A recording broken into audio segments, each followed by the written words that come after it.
People in this town. Today is August 20th, 2019. I'd like to call to order the meeting of the St. Augustine Port, Waterway, and Beach District. Please all rise for the Pledge of Allegiance. I pledge allegiance to the flag of the United States of America and to the republic for which it stands, one nation, under God, indivisible, with liberty and justice for all. Let's see. Roll call, Secretary. Commissioner Benjamin. Present. Commissioner Rivers. Here. Commissioner Way. Here. Commissioner Brown. Here. Commissioner Flowers. Here. Mr. Chairman, as you know, at the July meeting, we were honored to have the former chairman of the Port, Waterway, and Beach District here, Mr. Jerry Dixon.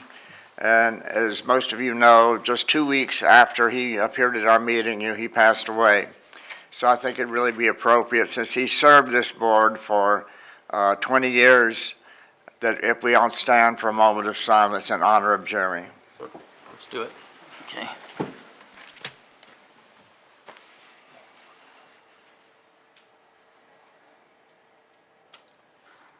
Amen.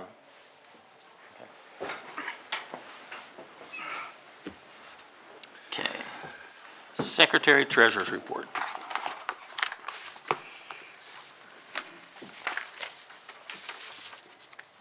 The city police law enforcement overtime of the 8,000 committed, we've spent 1,840.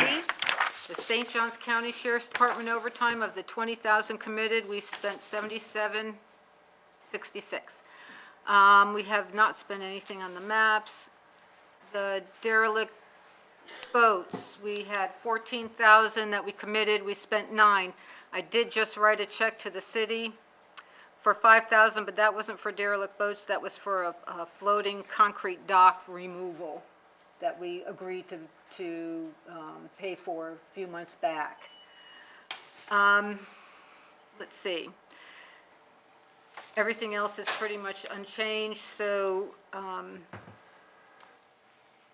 in the Florida State Board of Administration A, we have $22,771. In the Center State Bank, in our operating account, we have $293,410, and in our money market account, we have $1,930,420. Our taxes budgeted for the year was $526,000, and what we received was $526,000. Actually, there's about $200 not received, but that's really moot. That's it. Any Great. questions? Nope. Okay, so moving right along. Approval of the minutes. These are two approvals, 2 sets of minutes. June. Can I make a comment Sure, about go ahead. that? Is this microphone on? Yeah. Yeah, at the last meeting, you approved the June 18th minutes, but there was no record of it on the audio. Nobody had any objections to it. Everybody shook their head, and you went on to the next item, and I didn't realize Sir, that is incorrect. Pardon?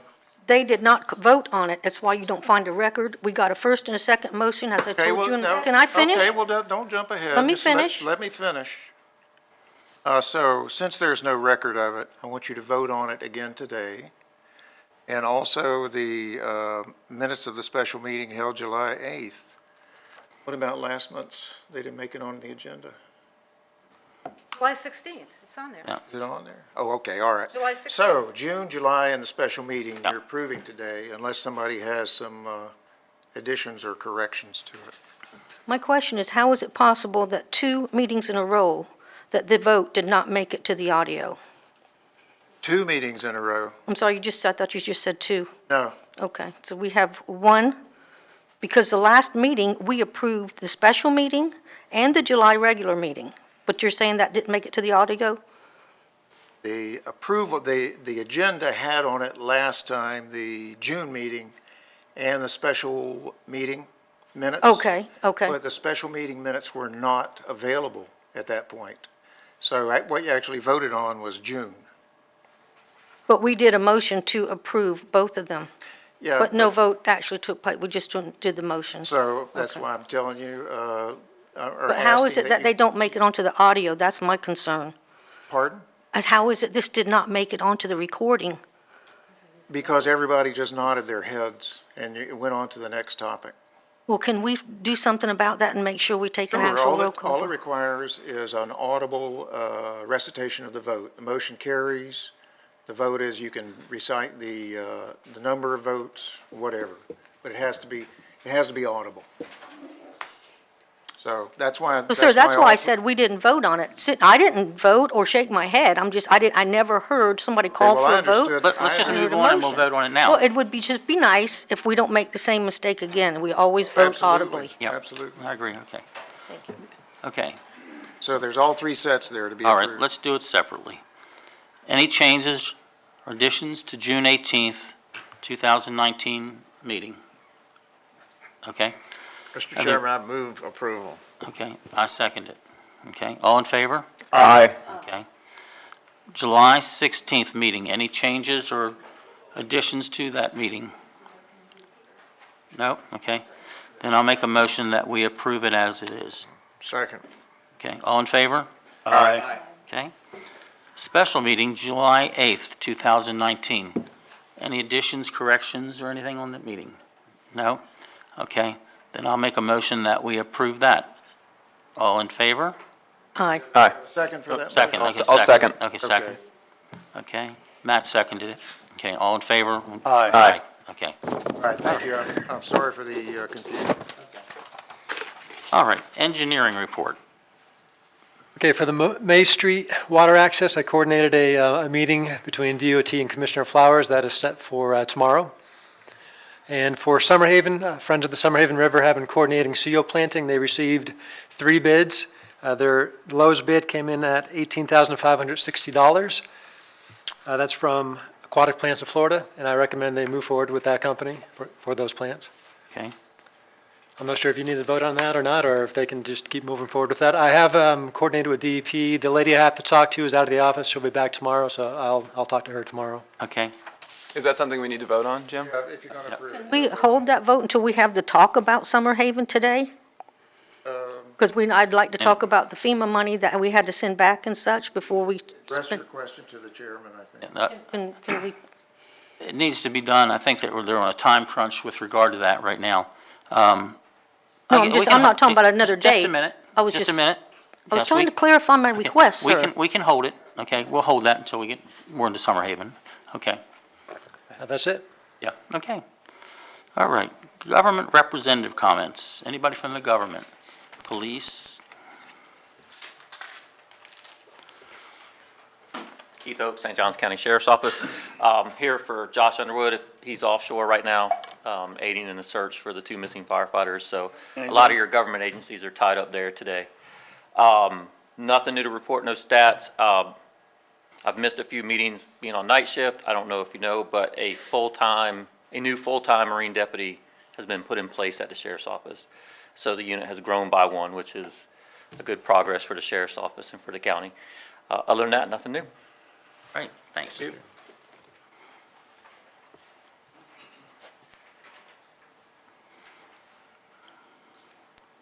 Good afternoon, Jim Piggott, City of St. Augustine. I just want to share with you, I found out yesterday that on September 4th, from 5:30 to 6:30, FWC will be holding a meeting in our Alcazar room for an hour. And the topic will be how law enforcement agencies will be able to determine if a boat can get underway or not. They were here in March. I didn't find out until that day that they were coming, that afternoon. And apparently the Florida legislature wanted input and share with the public which direction they're looking at going on determining how a boat's going to get underway. What the gentleman told me, Mr. Horning, is that a sailboat, if it looks like it's not able to, be approached by a law enforcement officer and be directed, okay, drive or sail 100 yards one way and come back. And a motorboat have to go like a quarter mile and come back to the same spot. That's what I was told, but it's an FWC meeting. We're just hosting it. Just want to share it with y'all. So, Thank you. Mr. Piggott, can I ask a question? Could you talk to us about that marina off of the San Sebastian, we call the Mud Puddle Marina? A couple months back, we asked what was going on with that? You know the one I'm talking about? It's silted up where all the boaters went to in the hurricane? Right there off of Riberia. I know of several of them, but I'm not exactly sure which one you're talking about. I One mean, that what was, it was specifically you developed but asking? never opened. I couldn't, It looks like it's a round circle Oh, is right that the across one from by like. by the winery? Right, exactly, that marina. You had mentioned or never has been a marina, but you mentioned something before. Is that, been defaulted on? Do you know, does the city have any idea what's going on? And I don't know all the story behind it, but I do know that the property was supposed to be sold and it fell through, and now I believe it's owned by the bank and they're trying to buy it back. It's it's not the city's property. Right, okay. It's two entities going after each other, trying to claim who has the property. Okay, so nothing the city has to do with it at all? No, right it's now. out of our Okay, hands. We wish it would be open, but, okay, because it's a great opportunity for someone to do well. right.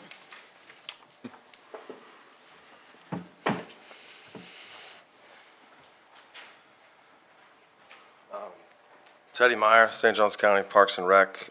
Just want to give you guys an update.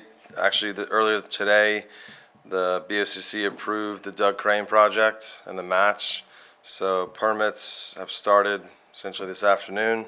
The plan is for a 90-day selection of construction, permit and procurement, and then with the plan to start early 2020. So hopefully, again, So you have all your money, all done? yeah, we're good to go. So they're still on, they'll be on track then by late spring, early summer? That's the plan, Awesome, yeah. great. Yeah. The other thing is, we're gonna go in October to find. It was also approved today from the BOCC to apply for the Maritime Master Plan grant. It's $100,000 for St. Johns County. So that's 50/50. It has nothing to do with you guys. I'm just giving you an update on kind of what we're doing with the whole waterway access program and things like that. What are they gonna do with that grant? Do they have some plans? So that's a master plan for the whole county, maritime-wise, going forward for the foreseeable future. So, and then lastly, the two boat ramps in the Port District, Palmetto and Volano, that I spoke about before, we should get that final, whether it's approved or denied, mid-September. So. What about that, something going on down at Butler that's been delayed and delayed? Is that in the, So that's a public works project. I mean, I can't really speak, I know they've pushed the timeline until October, but again, that's more to do with them at a county boat ramp than Parks and Rec. so that's a county boat ramp being It's a handled by county boat, Public yeah, Works? yeah, Okay, yeah. But it's a public works project, so. okay. Yeah. Thank you, guys. Thanks, Ted. Appreciate it. Anybody else? Nothing, okay.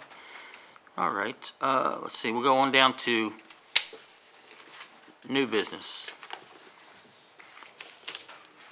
Okay, I think we need- actually the Corps is here to talk about the CAP program, and that was supposed to be according to at least in the government comments. Okay, it's not on the agenda, but okay, yeah, sure, come on up. Did y'all get this that I sent you? Okay. Good afternoon, Commissioners, Chairman. Thanks for the opportunity to come over and speak with you. Jason Hara, I'm the project manager for St. Johns County for the Corps of Engineers. A couple meetings back, I think it was Commissioner Flowers reached out to the Corps, to our Continuing Authority Program Manager, Mr. Jim Suggs, and requested a briefing of the Continuing Authorities Program. Brooke Hall from our Planning Division is here today to give you a presentation. Feel free to stop her anytime if you have any questions. This is a very robust program called CAP, Continuing Authorities, Small Level Projects. This program is utilized pretty heavily by City of Jacksonville, Florida, many municipalities. I was in Nashville a couple weeks ago. They use the program extensively in Nashville, Tennessee for small stream bank projects, flooding projects. So we'll present today some of those different vehicles that are in CAP and talk to you about the process of how as an agency such as yourself would go about starting that. Okay, thank you. Hi, so good afternoon. My name is Brooke Hall, like Jason just said. I am the planning lead for the Small Projects Program with the Jacksonville District. In our Small Projects Program, we have the Continuing Authorities Program, and we also have a couple other smaller programs, which I'll touch on at the very end, but from what I understand, you guys are really interested in the CAP program. So Tell I'm us gonna, everything. yeah, so I'm gonna try and go through it. I do get nervous and I talk really fast, so just, if I do, just stop me and ask me questions, it's just, I've never gotten over it. So, okay. So with our CAP program, we have 9 authorities that we can kind of choose from. They are once they're basically authorized, we get a problem from a non-fed sponsor, and we'll help you decide which authority it best falls under. And at that point, and I'll step you through the actual process of it, but at that point, it already has an authorization, so it can go into a feasibility phase and then design and construction phase. So you don't have to wait for a specific authority like you would for a much larger project like what the Corps does. So the money's already approved for the CAP program, kind of? In a way, yes, you do have to go through a process to get it, but it kind of puts you in a queue, a quicker queue than for a much larger project, if that makes sense. So like Jason was saying, these projects are for smaller. The whole point of CAP is you have a problem, we help address it. It's small, it's for a county, a state. It's not so much like, I don't know if you're familiar with what we do in the Corps here, but we have like the large Everglades program, and that is a gigantic, and it's not geared for that at all. This is much smaller, get it in ground. It's a 3 to 5 year type program rather than a much longer program.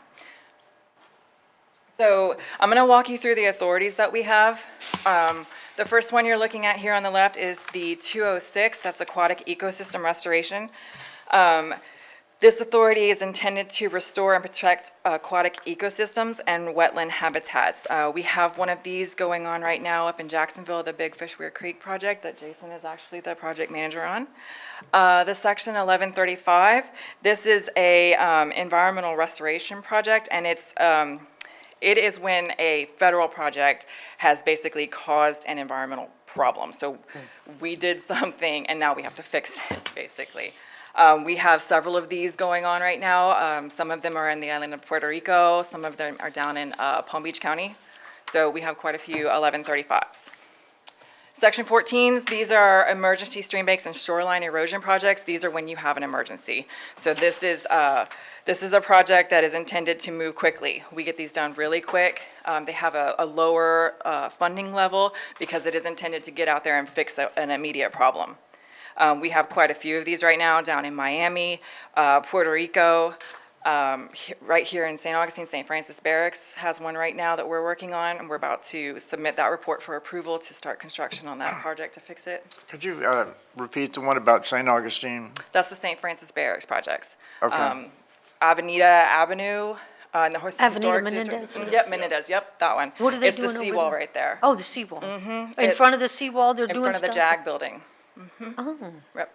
Yep, they came to us, the JAG building, they had to vacate it, they can't use it any longer, because the seawall is basically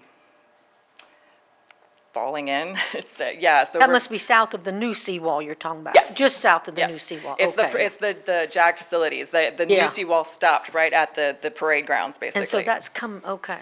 We're about to submit that report for approval. And they're gonna, you do stuff with the water, the wall, and retention and everything as it's crumbling down? Okay. Yes, ma'am. Section 103, the hurricane and storm damage reduction. We have some on the potential, we have some potential projects that we're hoping to get that are 103s. We had one down in Boca Ciega Bay, Florida. These are a little bit more difficult, but they're not impossible. But we're hopeful with the potential new starts that we're hopefully going to be getting in October. Section 107, these are the small navigation improvement projects. So this authority is to provide improvements to navigation, including dredging and channels and widening and turning basins to ensure and saves efficient commercial use of nation's navigable waterways. This one is, the picture you're looking at here is Aguadilla Harbor. We don't have a lot of these because they are difficult to get approved, but it's not impossible. We actually have one that we submitted a couple months ago, and the first step of it was approved. It's the Palatka Barge Port that we're hoping will move through. So we're hoping to get more traction here in Florida because these are really popular out in, like, I believe Alaska District, from what I understand. Section 111, store damage attributable to federal navigation works.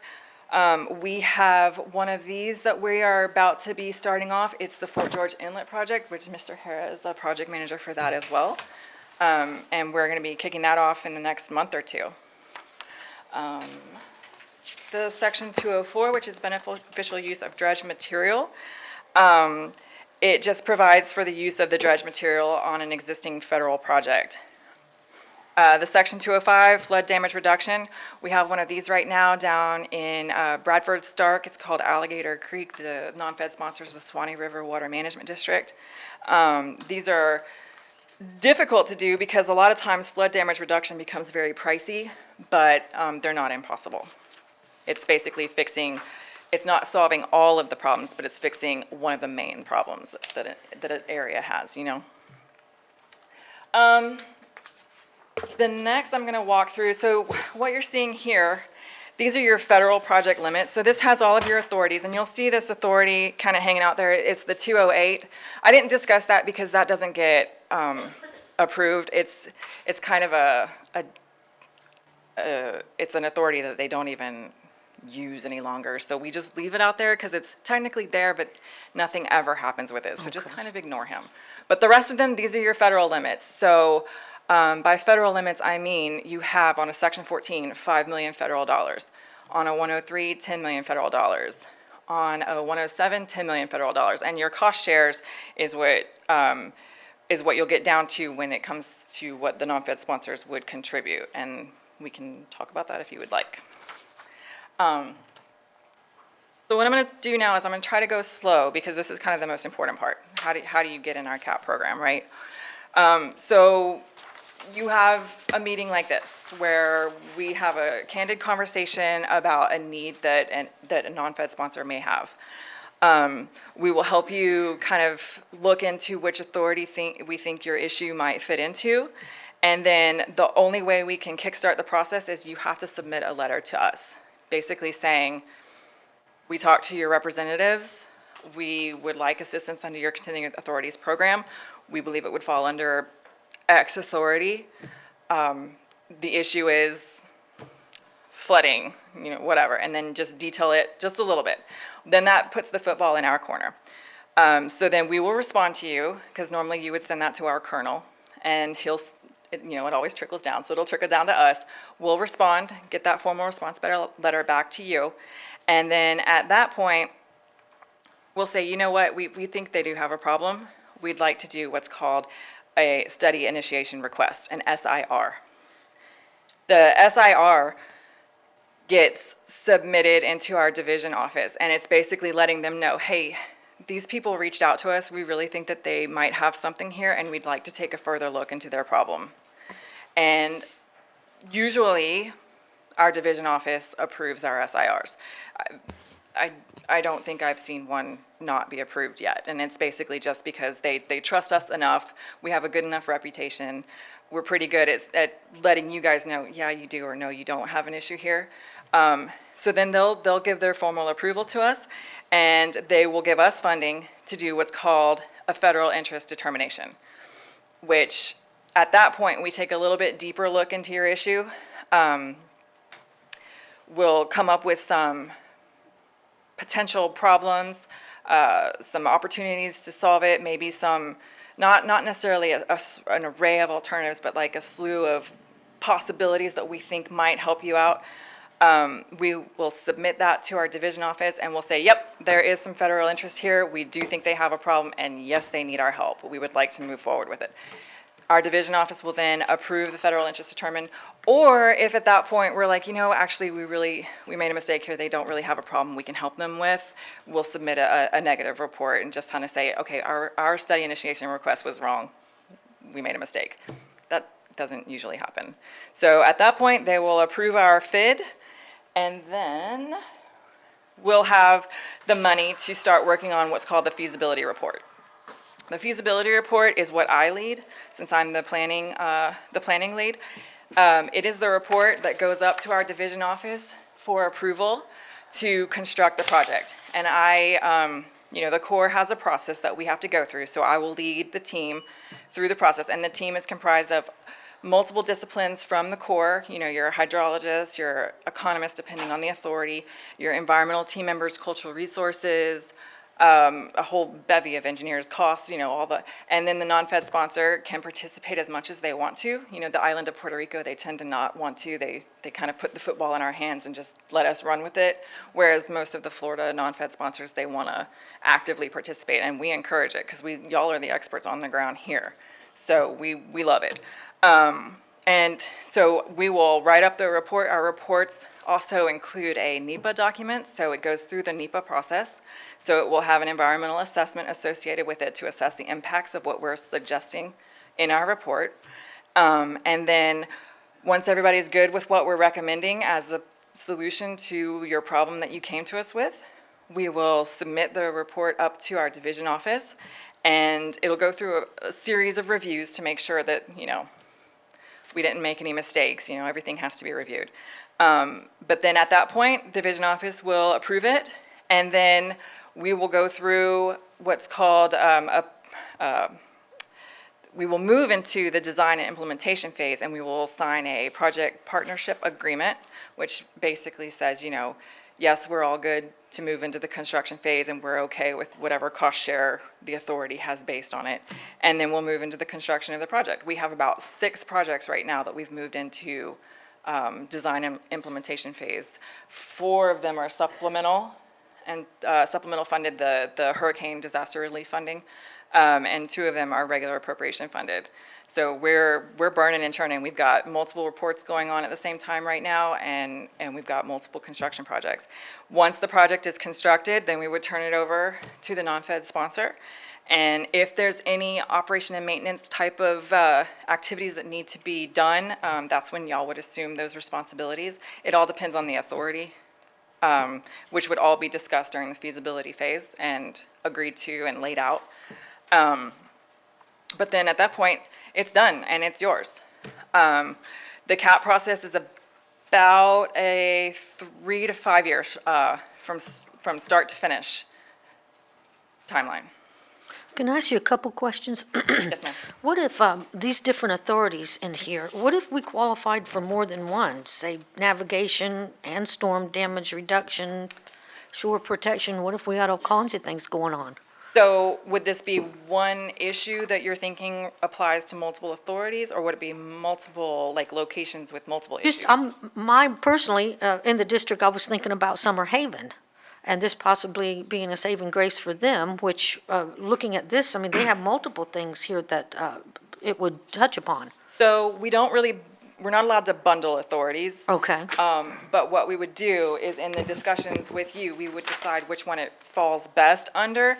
And we would also understand the climate of what headquarters has been approving and giving funding to. And we would try Okay. to make sure it fits within the correct authority, and it fits in an authority that we think would get funding. Okay. Does that make sense? And when we, the letter that Mr. Suggs was telling me about, Yes. now, it's my understanding, so the study for the initiation request, there's no dollars required from us at that point. And what about the federal interest determination? We're still not spending any dollars? No, ma'am. All that is free to us? The first $100,000 is all on the federal government. Wow. So we can get wow. What about the feasibility report? That is still on you guys? Well, so at that point, once the FID is approved, then we would move into signing what's called a feasibility cost share agreement. And at that point is when the cost sharing would be discussed and kind of hammered out. Each authority is different, but so the feasibility phase is cost shared 50-50. The construction phases is what's different cost shares per authority. Okay. But I can tell you for like a Section 14, which is the emergency one, we try to do those for the feasibility reports for $100,000. So that would all be on the federal government. Okay. The most expensive feasibility report we have is the Section 205, and that's around $750,000. And that's just because we have to do a lot of hydraulic modeling. And we're 50-50 on the feasibility? On the feasibility reports, yes. Okay. And then as far as the actual work later be concerned, you say that's a negotiable based on maybe our budget or how big we are? It varies based on authority. Most Okay. of the authorities are around 65-35 cost share. Some of them, like the 107, it's based on the depths at which you're going to be dredging. So Okay, it so that's different depends. based on the authority that we go under. Right. But when you say, 65, 35, well, you're talking about us paying the 35? Just want to make sure. Yes, ma'am. Okay, excellent. Yeah, so Commissioner Flowers, what Brooke was alluding to is that Congress, for each one of these authorities, they appropriate so much money every year just for us to go do those investigations. Okay. So anytime a non-federal sponsor reaches out and says, i.e., hey, we have an issue in Summerhaven River, Hurricane Matthew blew sediment up in it, we can't keep it dredged quick enough, it's a safety concern for boaters, you write us a really nice letter, Congress gives us money to go out and do those initial investigations to see if we can help you, and that's all 100% federal. Okay. And one other question, I'm sure the other commissioners have questions, but however, do you, at the end when you're done, I guess I misunderstood, I was reading some of the work you're doing south, you know, with that A1A, and you're going to hang with them for a few years, so but when you're done on this, there would not be any kind of support after the completion? So what you're referencing, I think, is Flagler County Shore Protection. So there's two houses of the Corps. One is Civil Works. That is the big projects. Hey, we have a Summerhaven River that we want the Corps to investigate and take it over for future federal dredging for 50 years or whatever that period is. Okay. That's a multi-million-dollar program that you're cost sharing in. Okay. The CAT program is, hey, we have this issue. The channel doesn't really show in a lot, but it did because of this one event. We want to get out and dredge that once and then take over O&M responsibilities ourselves in the future. Okay. So any project that you have, like Summerhaven, that you want us to say, hey, we want you to not only investigate it for one time, but we want you to take over O&M responsibilities forever. That's the Civil Works side of the house. That's a bigger program. And Now, that's when what we're doing in Flagler County. When you come out to do this, to look at it, would somebody tell us, look, you're not in the, you know, this is too much, or it's not, okay, so y'all would be right up front on whether or not, okay. Ma'am, we're not in the business of wasting time or money. No, ma'am. Right. Yeah. You had mentioned the section 14, the emergency, and you said that was real fast. What do you guys call fast? So we try to get the feasibility reports done in 6 months. Whoa. And then they move to the design implementation phase right after that. So we, right now, 7 months with our record for getting a feasibility report. Wow. And it's an emergency, you know? We gotta move. Well, just talking about emergencies, I remember there was a breach, and the Friends of Summerhaven, there was a breach down there, and the ocean was coming in at some point, and they had to wait and wait and wait because of permits. Yeah, and so this is where it kind of gets into crossing federal authorities. So FEMA has jurisdiction over certain, so the Corps of Engineers, we have those emergency emergency shore protection and storm bank erosion protection projects that we can do. To Commissioner Wade's response, how quick is quick? Well, 7 months is not very quick if you have an emergency per se, but we have these federal mandated reports that we have to complete, so it still takes that amount of time. But I think Mr. Trudnick probably can answer better about Summerhaven, but I think that was maybe a FEMA or county initiative. The Corps wasn't involved in that, I don't believe. To close the breach? Yes. Yeah, we did that under the Summerhaven River Restoration Project, the funding that we had for that. So I coordinated with the county and the state to try to figure out how to do that. Right. Yeah, So the that Corps, we the weren't Corps was not involved in that. involved. So, but even if you guys say we got under this emergency authority, you would still be stuck by the same things they were stuck by, waiting on permits while the thing continued to get worse. Well, there's some of the permits. Now, some of the projects require Department of Army permits. We don't permit ourselves. So any Right. permits that is required by the Corps, those are waived in our response efforts. But I still, see. the state of Florida permits, all that, we're still bound by Would those. still Yes, ma'am. be holding up, okay. Y'all working on a faster section? Like a section 1? You know, that breach at Summerhaven could have been fixed in 2 days and spent $5,000. And it's been just an absolute disaster because they couldn't go in there and move some sand around. I mean, it's ridiculous. I don't know how many millions are spent, and I wasn't even on the board when the Summerhaven project started. And it's I don't know. I would have sent some bulldozers out there and asked for forgiveness, but anyway, I'm just curious. Not that I know. Yeah. Okay, so this is the first 100Ks all on the Fed. The feasibility is 50/50, and then most of the authorities are 65/35, and then there's a couple that vary. Your timeline, so the timeline, this is a generalized timeline, but we try to do a little bit quicker. So the SIR, we prepare in about 2 weeks. We don't take a month. We get it done right away. The FID, we have up to 4 months. We get those done in a couple weeks. We don't take the full 4 months. The feasibility cost share agreement, we have up to 6 months to get that signed, and it's usually because the lawyers like to talk to each other, and that usually is what slows things down. You know, the feasibility study, we have the 18 months up there, and that's because that's the longest. Like a 205, the flood damage, 18 to 24 months, and that's just because modeling has to be done, and modeling takes time sometimes. And then the design and implementation phase, that varies based on the complexity of the project, but like I was saying, you could have anywhere from 3 to 5 years project done in your hands. And then, I'm sure you have spoken with the illustrious Mr. Suggs, but he is our point of contact. He's the small projects program manager for the Jacksonville district. So any questions you have, you can always call him, myself, Jason, or Mike Reneker, who's Mr. Suggs' boss. We'll be happy to answer any questions you have, but like I was saying, the first thing we need if you have a problem and you have an issue is we need a letter. I'd like to make a motion that we send a letter just to do the study initiation request. Now, is this also the same time we send out a small team? Or is that not till the feasibility? We would probably do a site visit. So step number one is you would send us a letter and say, hey, we have this issue at i.e. Summerhaven River. You have to list kind of what the issue is that you're wanting to see addressed. You don't really need to get into too much of the authorities. You just want to say, and we're happy to review the letter before you Okay. actually sign it to kind Okay. of help you out a little bit with it. But that's step number one. Send us a letter saying we have this issue that we would like the Corps to address, and then we will schedule a site visit that you're more than welcome to attend. We encourage it, and then it kind of the process kicks off. Now, two things I want to mention. I don't want to put the rose-colored glasses on. So when you get to the point of ready to start a feasibility report, or you get to the point of ready to do design and construction, you're competing for those federal dollars with every other project in the United States, California, Alaska, whatever. So at that point, that is when it's in your interest to reach out to your elected officials, voice your concerns that you have this project. We know we're competing for funding, and we'll kind of help you through that. But it's not a guarantee that the process works seamlessly. There could be stops in the road waiting on that federal funding. I just wanted you to be aware of that. Okay. Hey, Jason or Brooke, I believe Summerhaven is a COBRA zone. How does that affect the CAP program? We just work with the Fish and Wildlife Service and the Commission on the COBRA, and our environmental leads usually handle that.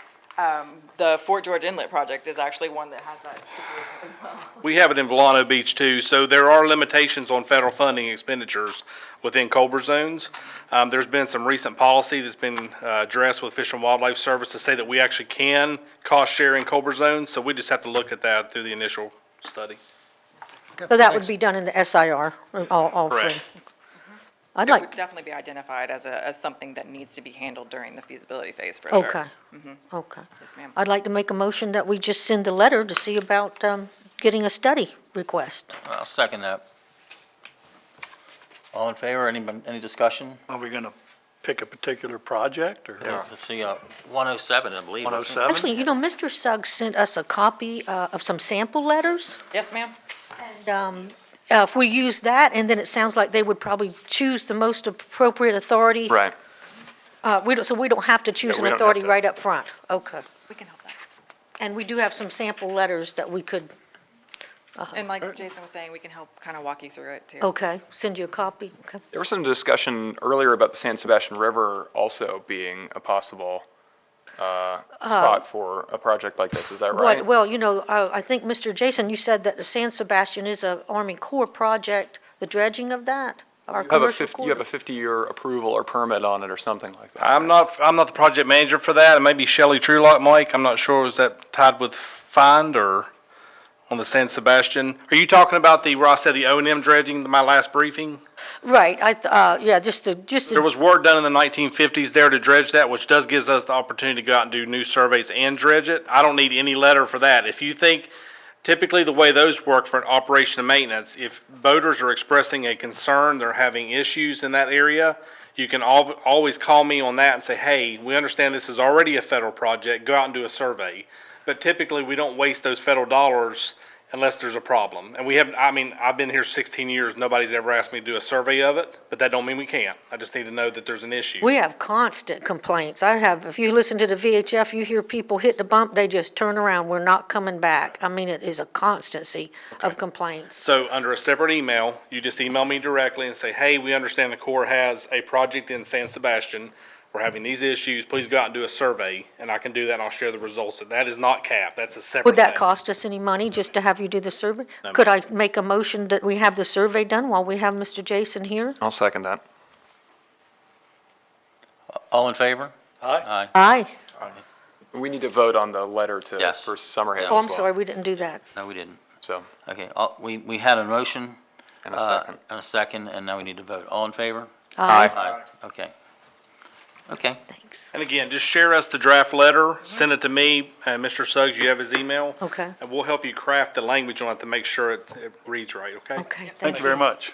Thank you. All right, so, new business. I'm up. Discussion regarding time limit for public comments. I think, you know, we're starting to get more people coming to the meetings and everything, and I'd like this to make a motion that we have a 5-minute limit for public comments. The I'll motion's second here. that. Okay, second, okay. All in favor? Aye. Aye. Learn to use that thing. Okay, right. Okay. Records management, attorney. So, I don't know if, I know Commissioner Flowers has, I don't know if the rest of you have ever been in the city office rooms where the records are kept. It's not a lot of records. It's probably several thousand documents. The farther back in time you go, the scarcer the records become. But we have recently, in the past month, gotten about 50 or 60 public records requests. That has taken a lot of time. And in thinking about the records, I think it would be good if the port were to invest a little bit of money in having an archivist go into the records and organize them for us and digitize the records, so that if something happens to the building, somebody goes in and they take something that's irreplaceable, that we have a record of it.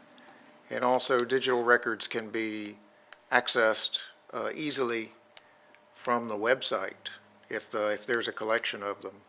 But they are in no particular order at this point. There are drawers and drawers that, some of them are in chronological order, and the records that Secretary holds for audits have to be held in her office for a couple of years. And then those boxes go to the storage area with everything else.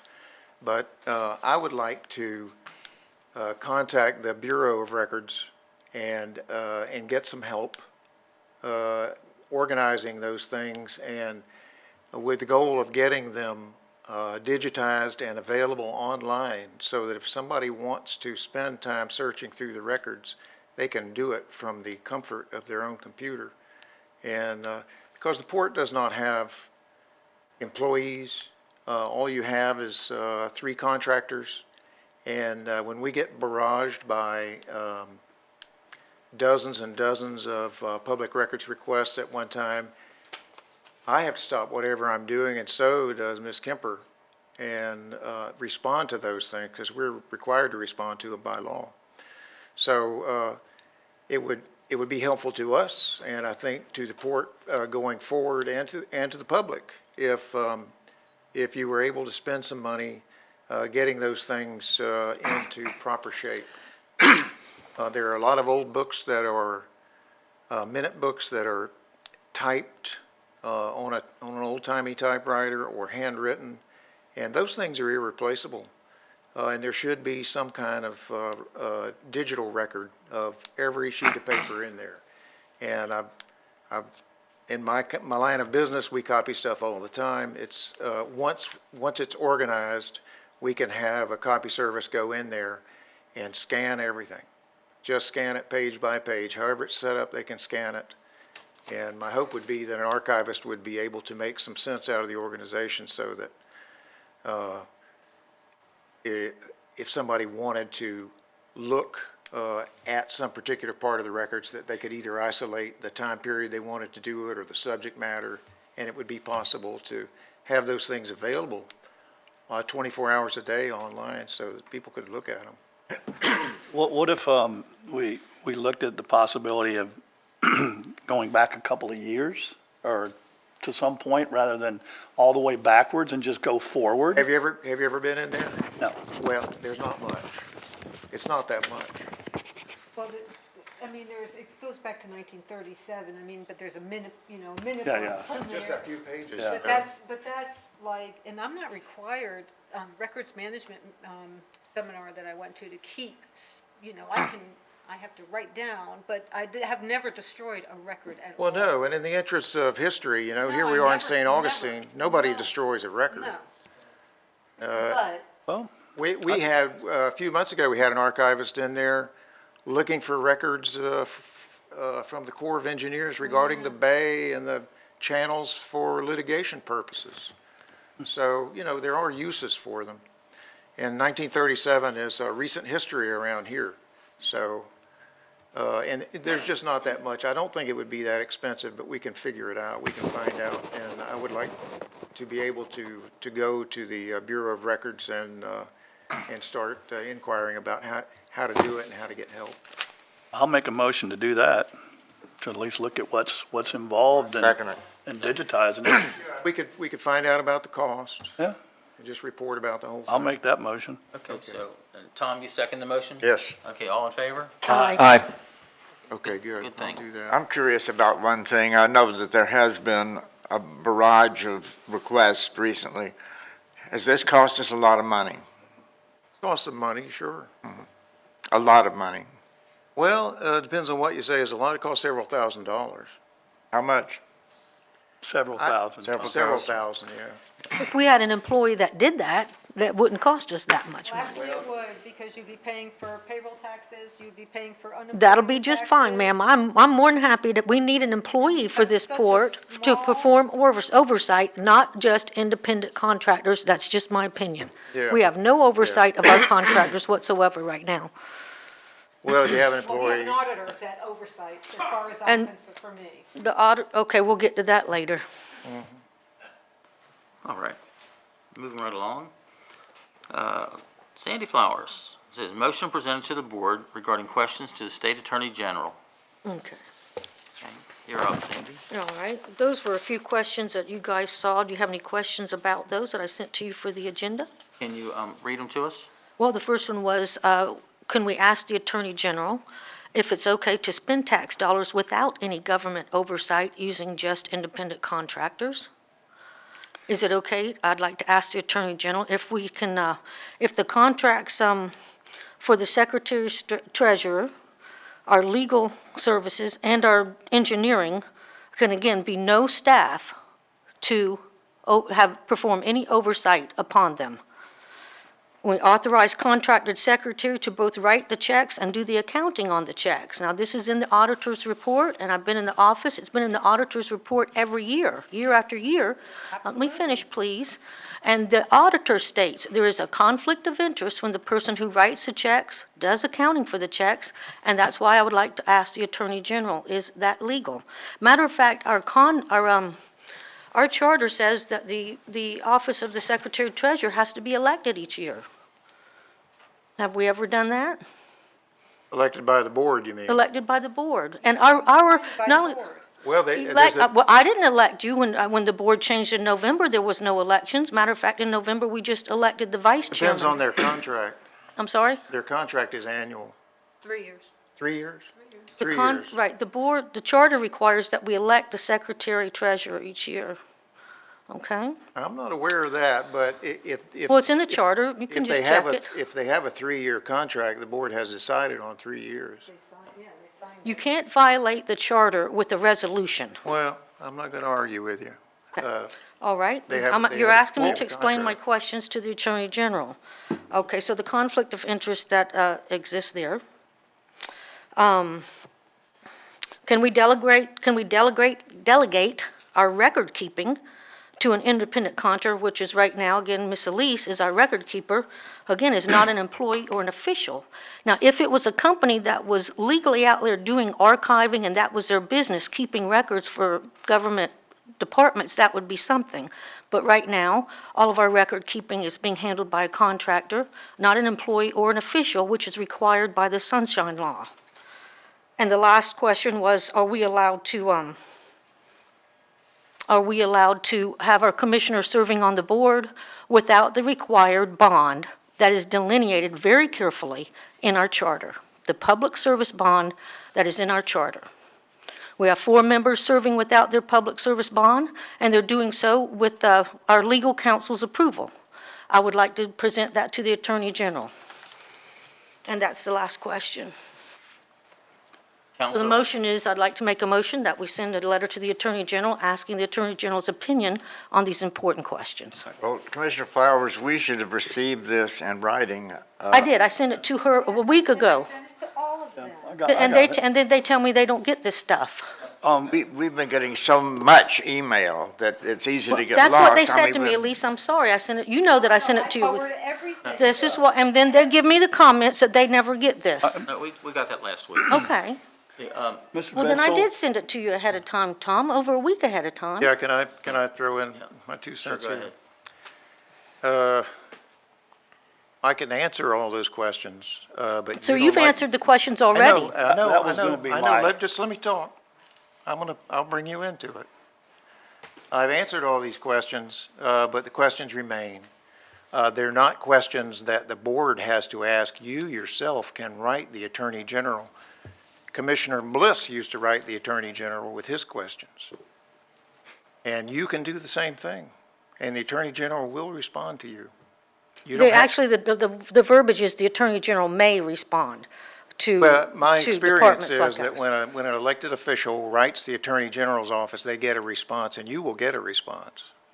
Well, I would like to, I'm still making a motion. The board can deny it. I can always write Okay, my letter. Well, let me just say a And I'm couple sorry you things. didn't get it Question before. number one, question number one, Mr. Bedsole, what is your answer to that question as our legal representation? To use contractors? Now, can the board spend public tax dollars without any government oversight by an employee or official? Well, the district gets audited pretty severely every year. That's not the answer, Mr. Bedslow. It's a yes or no answer. Can we spend government money without any official or employee oversight? Without any official oversight? Right, an official of this board or an employee that's legally bound and employed by this commission. Are you talking about the secretary?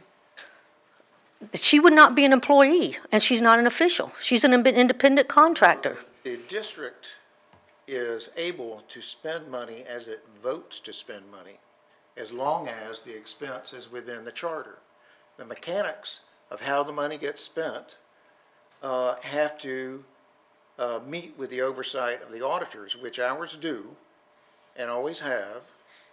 You've only had financial audits. I've not seen anything other than a financial audit, basically What are you checking talking your numbers. about? You're talking about There hasn't money. been a forensic audit or performance audit? A forensic audit, the auditors do a forensic audit. That's You've what- had a forensic audit done on the commission? That's what the auditors do. They go back and they make sure everything is done correctly. That's still not the question. The question, sir, was can we spend the money without any official or employee oversight of the contracts and the work being done? There is no money spent without official oversight. Where's the oversight? Who did the thought that was oversight for us. Taylor Engineering? The port board authorizes the expense. It's monitored by the secretary. There you go, right there. See, the secretary is not an employee or an official. Doesn't have to be an employee. So that's your answer. Yeah, we don't have to have We an do not employee. have, oversight can be performed by Wait an now, outside wait, agent. Wait, let's define what we're talking about. Employee, you mean somebody who is paid by the board on an hourly or An salary official basis, employee of the board, correct. and would be considered for internal revenue purposes to be an employee. An of the board. employee of the board, You're yes. saying you can't spend money unless you have an employee like. No, I'm asking, that's a legal question I want to clarify. Yeah. According to the Sunshine Law, we must have official oversight. We don't. We also have a handbook for special districts. Yeah. And state laws are required for oversight, just like we're supposed to review these contracts. This engineering contract's never been discussed and reviewed. Let's go with one topic here. Excuse me for a second. Can I just ask a question a different way? Sure. Can any money be spent without the board approving it? No, Okay. It's easy. I don't know what else. no, and as long as. That wasn't the question that I'm sending to the governor. I want to know about the oversight, not the approval. I think you should write the Attorney General with your questions. Okay, well, I was just, again, making a motion to do it as the board. If the board does not want these questions presented, then don't approve it. I have not heard a second. I would deny that motion because I think that she can write the governor on her own. Well, is there a second? No second? No second, okay, your motion motion denied. dies for lack of a Thank you. second. Thank you. But feel free to write. Do we want to address any of the other questions or just? It's up to Sandy. Well, let's see, we can address some other things. Well, while we're at it, why don't we just address Mr. Bedslow? Mr. Bedslow, where's your contract to operate as our lawyer? It was a proposal in 2009, which the board accepted, and I'm still. That's not a contract, is it, sir? Yes, it is. No, it is not? Well, no, I'm not going to argue about the Okay. law with you, but let me tell you something. Okay, so you don't have a contract. Wait a minute, let me finish talking. I'm a Contract. commissioner and I'm talking right now, okay? You do not have a contract. I've asked for them. A proposal of people talking in this board, in the minutes, is not a contract, and I can't even believe an attorney would say it is. Mr. Trundak, Taylor Engineering's, the closest I can find is it expired in 2018. That's the best you have, and it was some kind of rolling contract that went on since 1991 without review. And our secretary has nothing but a letter of intent from her office of the services that they intend to provide for us with let me finish, with no written contract. A contract to a government board is just that. You need an official contract, not speaking on minutes, not a letter of, you intend to have a contract, and not an expired one. Oh, wait, if you want a written contract, everybody can provide written. No, it's a little too late. You have been advising us and spending our money. Yes, sir, it is. Now, I'd like to make a motion, guys, based on this. I have asked Mr. Bedslow for a contract for every one of these people. He cannot present one for himself. The one for Taylor Engineering expired in... My contract. You did. You presented me with notes. No, I did not. Okay, can you present us the contract? Should be on your computer or something right You now. asked for my contract, and Do you have a contract to perform? Do you have a retainer? A proposal is not... I have a retainer. You just said all you had is a proposal. You've got to have something besides a proposal. Let me explain something to you. It's very basic. A contract is an agreement. You agree with Sir, that? you have no written contract to perform as our legal attorney here? I applied for the job. I was accepted. It's in the minutes. It's in my own. Right, but we have no written, okay. And for 10 years. You've I done have this. served I know. the board I know. while they've served for 30 years. Without a contract. You've been here for 10 or 15 And they have no years. contract either, a letter of... But, Mr. Chairman, we're supposed to address questions through the chairman. Mr. Chairman, I would like to make a statement for the public that is here. Sure, go ahead. We have confidence in the people that work for us. We have confidence in all of them. And I do not understand why Commissioner Flowers is causing trouble. That's basically what you're doing. Because We've worked- their lack of wait, contract I am leaves talking these now. people I'm in the talking. balls. I'm talking. Let him finish. We have worked with them, for years, like Mr. Bedsall pointed out. And they've done well with them. We're satisfied with them. I think we would like to, I make a motion that we stop this particular discussion. I'm not finished yet, sir. I'm making a I made a comment. I'd like motion, to it finish dies it. for lack of a second. Well, I'm sorry, I'm not finished. I need to tell you what Just I causing asked. trouble. No, sir, I'm not. Yes, you It is are. not too much to expect that our contractors have a legal contract on file with this board, because when you work for us without a legal contract, you're leaving the taxpayers in the lurch. We have no recourse toward you other than personally. You're not putting your business up, you're not putting your insurance up, you're just illegally performing duties if you do not, please let me finish, have a written contract. Board members, I've asked them to produce this. This is what I got. From Mrs. Kemper, I received a letter of intent. A letter of intent is not a contract. I received nothing but basically minutes where there was a discussion to hire Mr. Bedslow. That is not a contract. And what we have for the Taylor Engineering is basically a 29-year rolling contract that, once again, according to it directly, is expired. You know, I've been on the board longer than anybody else. You know, I remember we interviewed probably 3 or 4 different lawyers that applied for the job. We actually voted, we took a vote on who we wanted. Yes. Bedslow won. It's still not a Just a minute. contract, sir. Just a minute. Legalities do He matter. says he has a contract, It is a okay? contract. All right, then, in addition to that, You got a very confined understanding of what contracts are. If you hire me to do legal work and I do it and you pay me, then we performed the contract, right? I do believe if you'll check the special districts handbook, you'll see in there exactly what we're supposed, applies to us as a special district. Special District Association, And it's regarding the law and what we're supposed to do, private sir. association. It's regarding the law and what we are supposed to do and what the state expects from If us. they wanted a written contract, they could have asked me for one. It's required by the state. It is not required. Okay, then what, you disagree, let me make my motion so they can deny it, okay? I'd like to make a motion that we seek out an independent lawyer to check out both what is going on here with our contracts or not going on. Just because you have a discussion, again, I still want to see the vote. I didn't see a vote on it. I saw a discussion on it. And Taylor Engineering, we're going to go with just an expired contract? It's not expired. It is expired, you sent it to me, it expires 2018. The latest amendment was signed in 2017, and it does have a 12/31/18 expiration date. We unknowingly let it expire. Okay. So it has expired.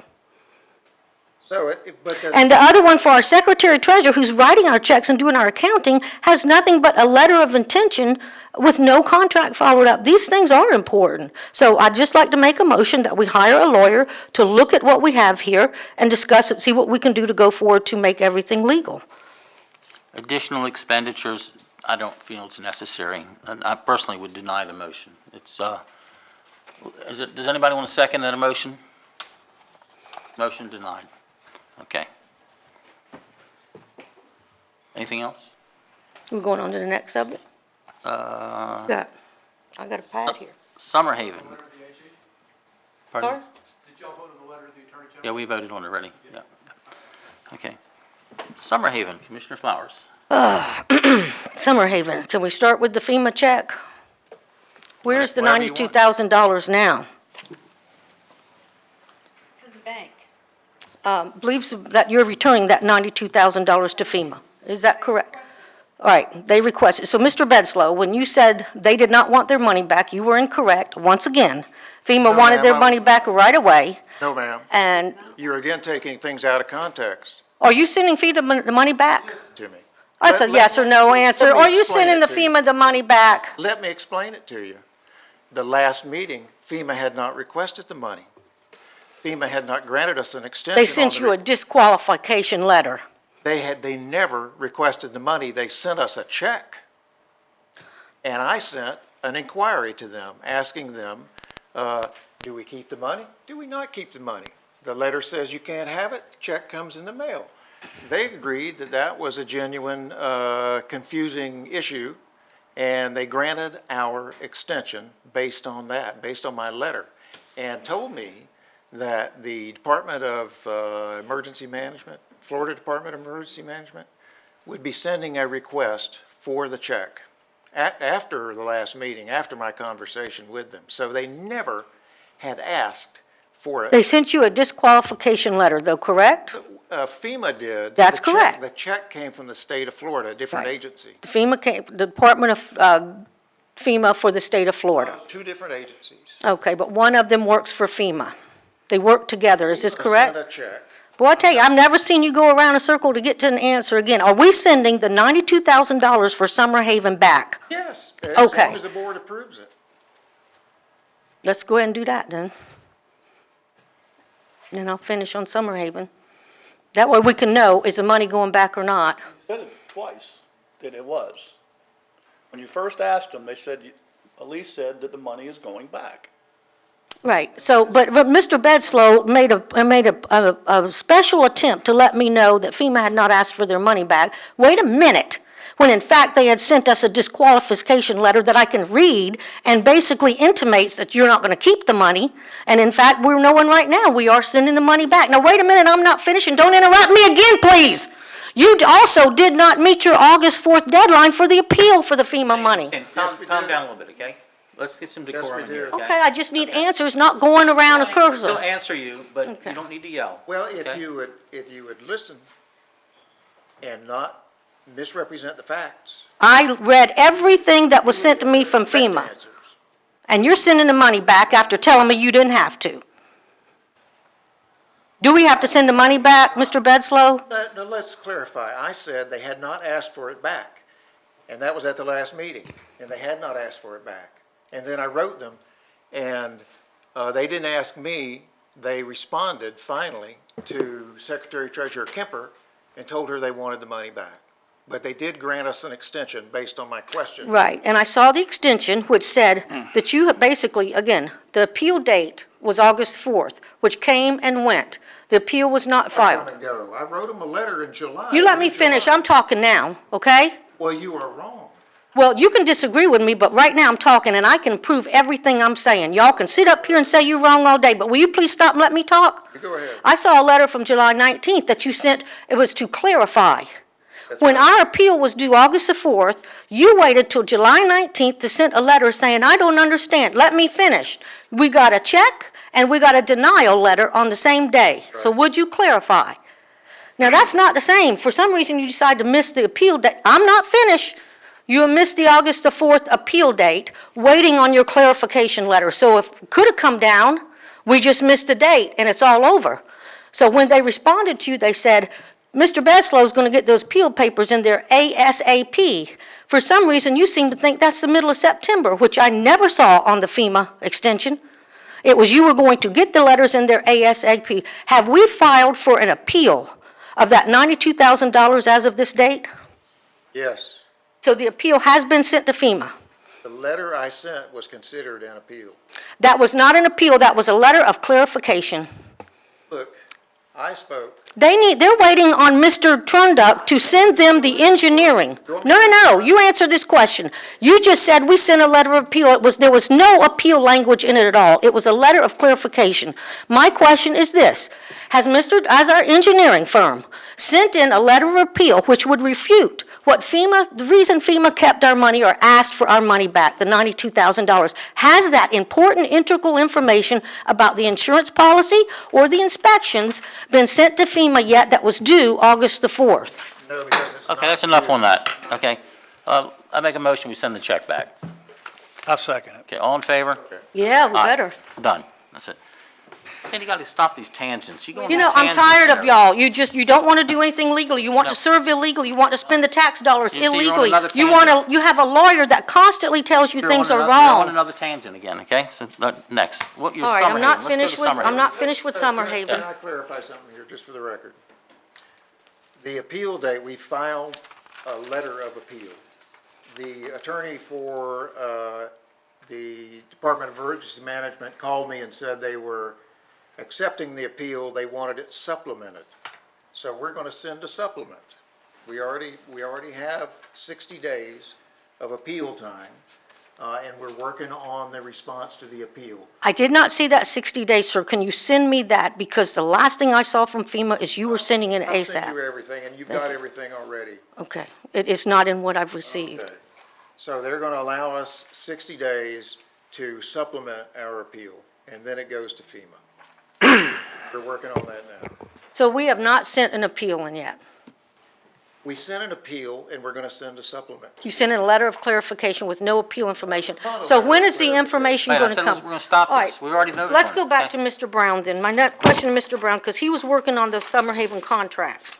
Now, this is a contract that comes up with FEMA, in which we're trying to determine, did our engineers and our contractor do or not do what FEMA is accusing them on? So, Mr. Brown, have you determined from the contract that you said was 400 pages and you were going through it, if the inspection requirements were met by Taylor Engineering and if the insurance requirements were met by Mr. Turnbull? I want to be clear on something. I'm a lawyer. I am not this board's lawyer. I am not qualified, I am not barred here in the state of Florida, so nothing I'm about to say constitutes a actionable legal opinion or legal advice for this board. We have an attorney for that. But it is my understanding that, yes, assuming that the facts as presented are true, then they have met their insurance obligations under that contract. Okay, so then, the FEMA says that the insurance was supposed to be required by Mr. Turnbull for natural disaster. So if he has that insurance, then it's Mr. Turnbull we're supposed to go through for the reimbursement, according to FEMA. That I can't answer. That's a determination that FEMA is going to make. Okay, did you determine by the contract that the inspections were done? Could you make a determination? I mean, Mike can tell us if the inspections You were done. saying It's you were not- inspecting it every week. According to FEMA, the inspections were not done properly. And then you told us you had no intention to inspect it till the end of the project. So you can see my confusion. You're inspecting every week, but FEMA disqualifies us because inspections were not done. I've explained this a couple times in the past. Taylor Engineering did perform weekly or at most every 2 weeks inspections of construction activities to make sure they were compliant with the permits. FEMA was saying that we did not do a final completion inspection before the hurricanes hit. And the project was not finally complete. It was not substantially complete, so we did not conduct those inspections. Right. The issue is not whether the inspections were occurring every week. The issue is whether a final inspection had occurred and therefore the project had been handed off from the contractor back to So the why is project FEMA, so proponent. again, we have not provided FEMA, as of this date, and for no reason that I can understand, any reason to give us the money back. We have, and you, first, why are we taking so long? We're out that money. These people at Summer Haven they're gonna be asking us for that $92,000. Right now, we have no clue if it's ever coming back. And according to what I've read, it looks like we are not gonna get it. If Mr. Turnbull was supposed to buy insurance to cover that natural disaster, FEMA is not gonna give us the money back. There's nothing we can do. Either he has the insurance or he does not. Right? Who are you asking a question to? Mr. Engineer, Mr. Mike? Either does he have the insurance that FEMA's referring to? That question involves legal matters. Seems that that's FEMA's legal opinion. We have a different legal opinion. So And I for some can't reason, we make- just I'm an don't want to engineer. tell I can't FEMA make that about it. determination. Right. And why, but again, my question is, why are we dragging our feet to get this money back? These people need to spend it, and you want to take it, why take it? If we have them on legal issues, why are we dragging our feet? If we're so right? I think we gave them $92,000. That's not what I'm saying. I'm saying we would like, they're telling me that we should be able to get the money back on appeal. Yeah, well, that's for us, but, you know, Summer Haven, we already gave them $92,000. We gave them $92,000. We're going to be. We said if we get it back, great. If we don't get it back, it's another story. We're getting ready to vote on more money today, and I think the commissioners would like to know that if we're voting to spend more money, that is, you need to understand, Mr. Commissioner, one of the reasons I voted to give them the $92,000 was based on this appeal. And how Mr. Mike said, FEMA is wrong and I am right, and we will appeal this and we will get that money back. So we spent it based on that information. And now, nobody's even interested in getting a timely appeal in so that we can retain the money or get it back. Just spin, spin, spin. Is it me? I would like to correct a statement you just made. I never said we will get the money back. I've always expressed the risk of spending that $92,000 because of that ineligibility determination from FEMA. I never said we will get the money back. Right, but it was based on you were going to send an appeal in. The appeal never got sent in. Now we're dragging our feet another 30 days, and the question's coming up. Do we have a fight against this appeal? And it Commissioner, looks Taylor like we do Engineering does not. not have a contract to do all this coordination with FEMA. You don't have a contract, do you? Well, regardless of that expiration of Right. our current amendment, our Summer Haven Construction Administration contract, we have have no contract with the done board. the work that was specified under that contract. That contract does not include coordination with FEMA. At But last you have month's, no contract at the with the July board. meeting, we discussed this amendment appeal letter, and Mr. Betzel said that he would submit a request to extend that 60-day deadline, and that is what we did. So we did not discuss submitting a letter to FEMA last month. We discussed and agreed that we would submit that letter to extend the deadline, period. So now this month, we are discussing submitting that appeal letter. Okay, again, just to clarify, you do not have a contract, a valid and legal contract with the board right now, with this commission. So you really shouldn't be sitting here. But that being said, when can we file the appeal and maybe get the $92,000 back? We're gonna do it as soon as we can. Do we have a leg to stand on, Mike? The engineering-related questions, I think, are off base. I think, I don't agree with FEMA's opinion, so I think we can put together a good argument that will justify getting that money back. Some of the other questions, the legal matters, I can't answer for you. Like the insurance, I mean, it's a yes or no. It looks like we need to file an insurance claim against Mr. Turnbull. So, and, you know, all of this is being held up by the appeal. So, No, the insurance claim is not held up by an appeal. The insurance claim, the port is named insured on Turnbull's insurance policy. The port can file a claim directly. We intend to do that, or I would like to do that. I'd make a motion that we file the report and claim against Turnbull's Insurance. I'll second that. All in favor? Aye. Aye. Jim, can you look into that? Start working on that, okay, thanks. Go ahead, Sandy. When we had the special meeting on July the 8th, I believe it was about Summer Haven, the board, I think all of us expressed a lot of concerns about what was going on, not just the Summer Haven Friends. And we previously discussed having possibly a fresh set of eyes look into this project. And I would like to suggest that we do just that. There are expert witnesses that will come in and examine a dredging project and tell you whether or not, you know, you have an insurance claim against the engineer and so on. And there may be a lot of money here to be recouped for the taxpayer to finish this project. I would just like to recommend, I'll make a motion that we hire an expert witness, dredge specialist, to come in and examine the Summer Haven project. That cost, right? It would be at cost, yes. Okay. Let me ask the engineer, is that necessary?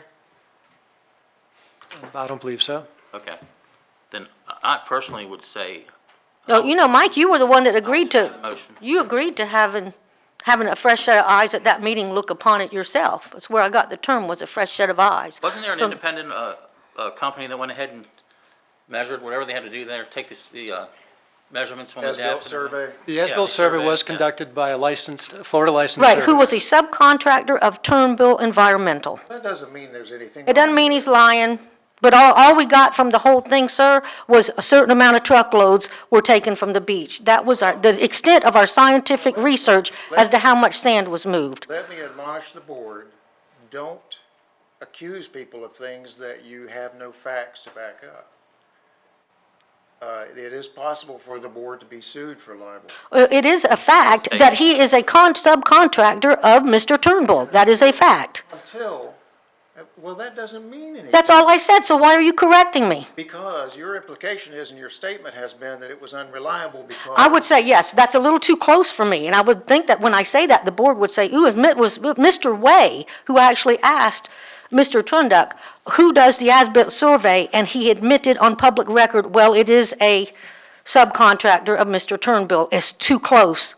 Money's going away, being spent like crazy. Nobody's got a bond. Nobody's got a legal contract, and we got a huge project that's high and dry, and nobody's worried, and nothing is happening.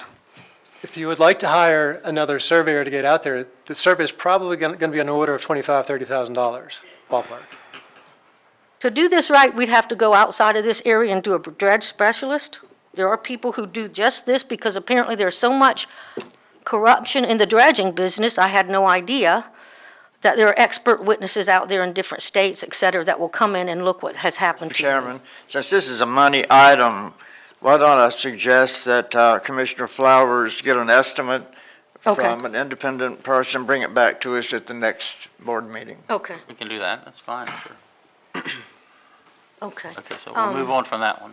All right. One last thing I'd like to say about Summer Haven is that I know you disagree, but the $87,000 that was paid to Mr. Turnbull, his last payment, after the July 8th meeting, with all of the disappointments expressed and under protest, that was never approved by the board, and I'd like to know who approved it.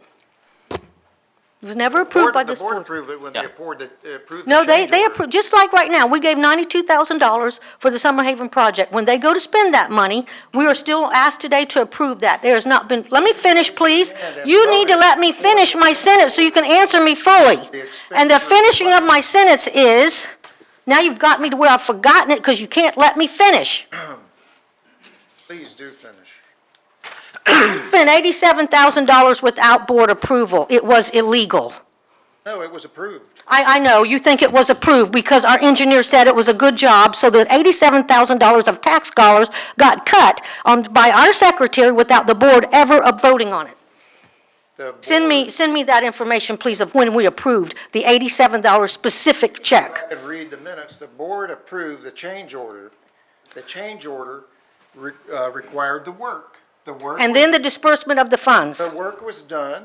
The engineer approved the work and told us it was substantially complete. And then we vote on it to disperse the funds. Therefore, we are bound to disperse the funds. We did not vote on spending $87,000 that was spent illegally by someone who does not have a legal contract to work for this board. When you voted for the change order, you voted to spend $87,000. First of all, I did not vote for the change order, sir. That was before me. Okay, well, the Okay. board, whoever was here, approved it. Right. They can approve a change order, but when the money gets spent, you have to come back for disbursement vote. No, you don't. Okay, No, you don't. okay. Uh, It was spent by someone who legally cannot even represent us. He's sitting next to you and just told you the contract, he just told you he has no contract for all of this year. And he just spent an $87,000 check by someone who has no contract to work for us, and you're okay with that I legally? would suggest you go to Merriam's dictionary and look up the word contract. You're okay with that legally? Yes. I know you can have a verbal contract in the state of Florida, but this is government work and there are state laws that you don't know about. The world, most of them are verbal.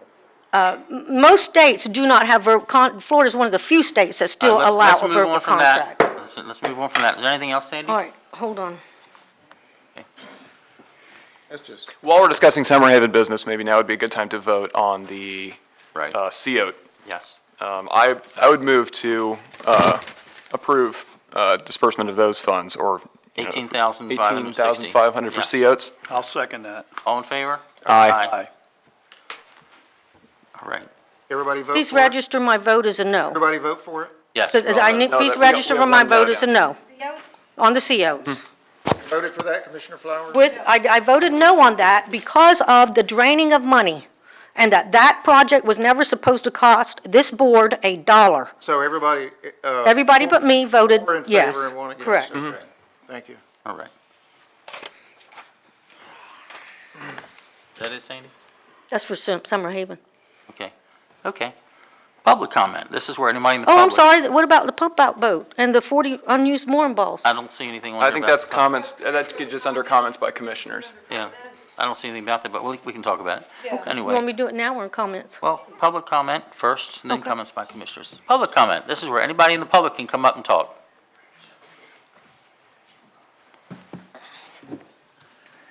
Nobody? Oh, okay. Okay. Yeah. Start the timer. All right. Is the video going to be presented? I'm sorry? Is the video going to be Oh, presented? yes, I'm sorry. We have the, excuse me, Ed, I'm sorry. Miss Kemper, would you please play the video of what we have, one of our, Four of them? yeah, and just for the audience. What is this on? This is on Summer Haven, just in last week. Okay. I think Chris knows more about this. Okay. One- Public comment now, or what? No, now we're still back, we're back We're on gonna do this. Summer Haven. Okay, Summer Haven. Right.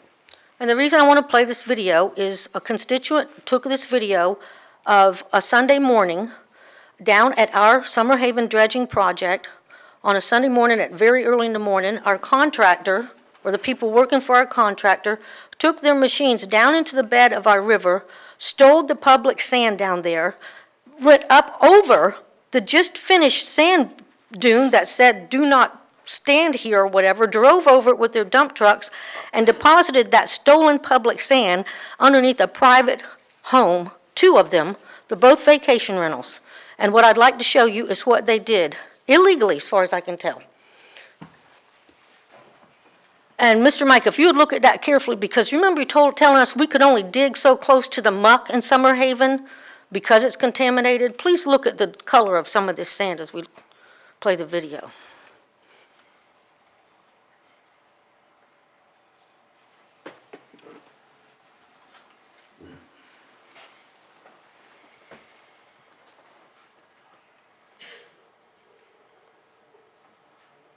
Okay, this, you'll see in just a minute where this came from. Now, you see this sand, it's not beach quality.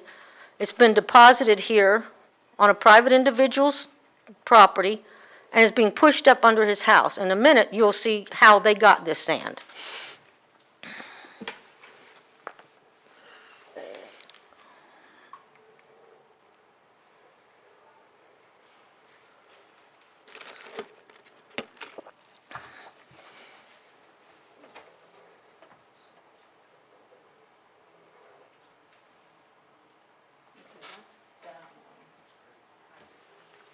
There were two different homes. I'm not sure if we have both of them, but there are two different homes that this, and if you'll notice that sand there, the quality of it.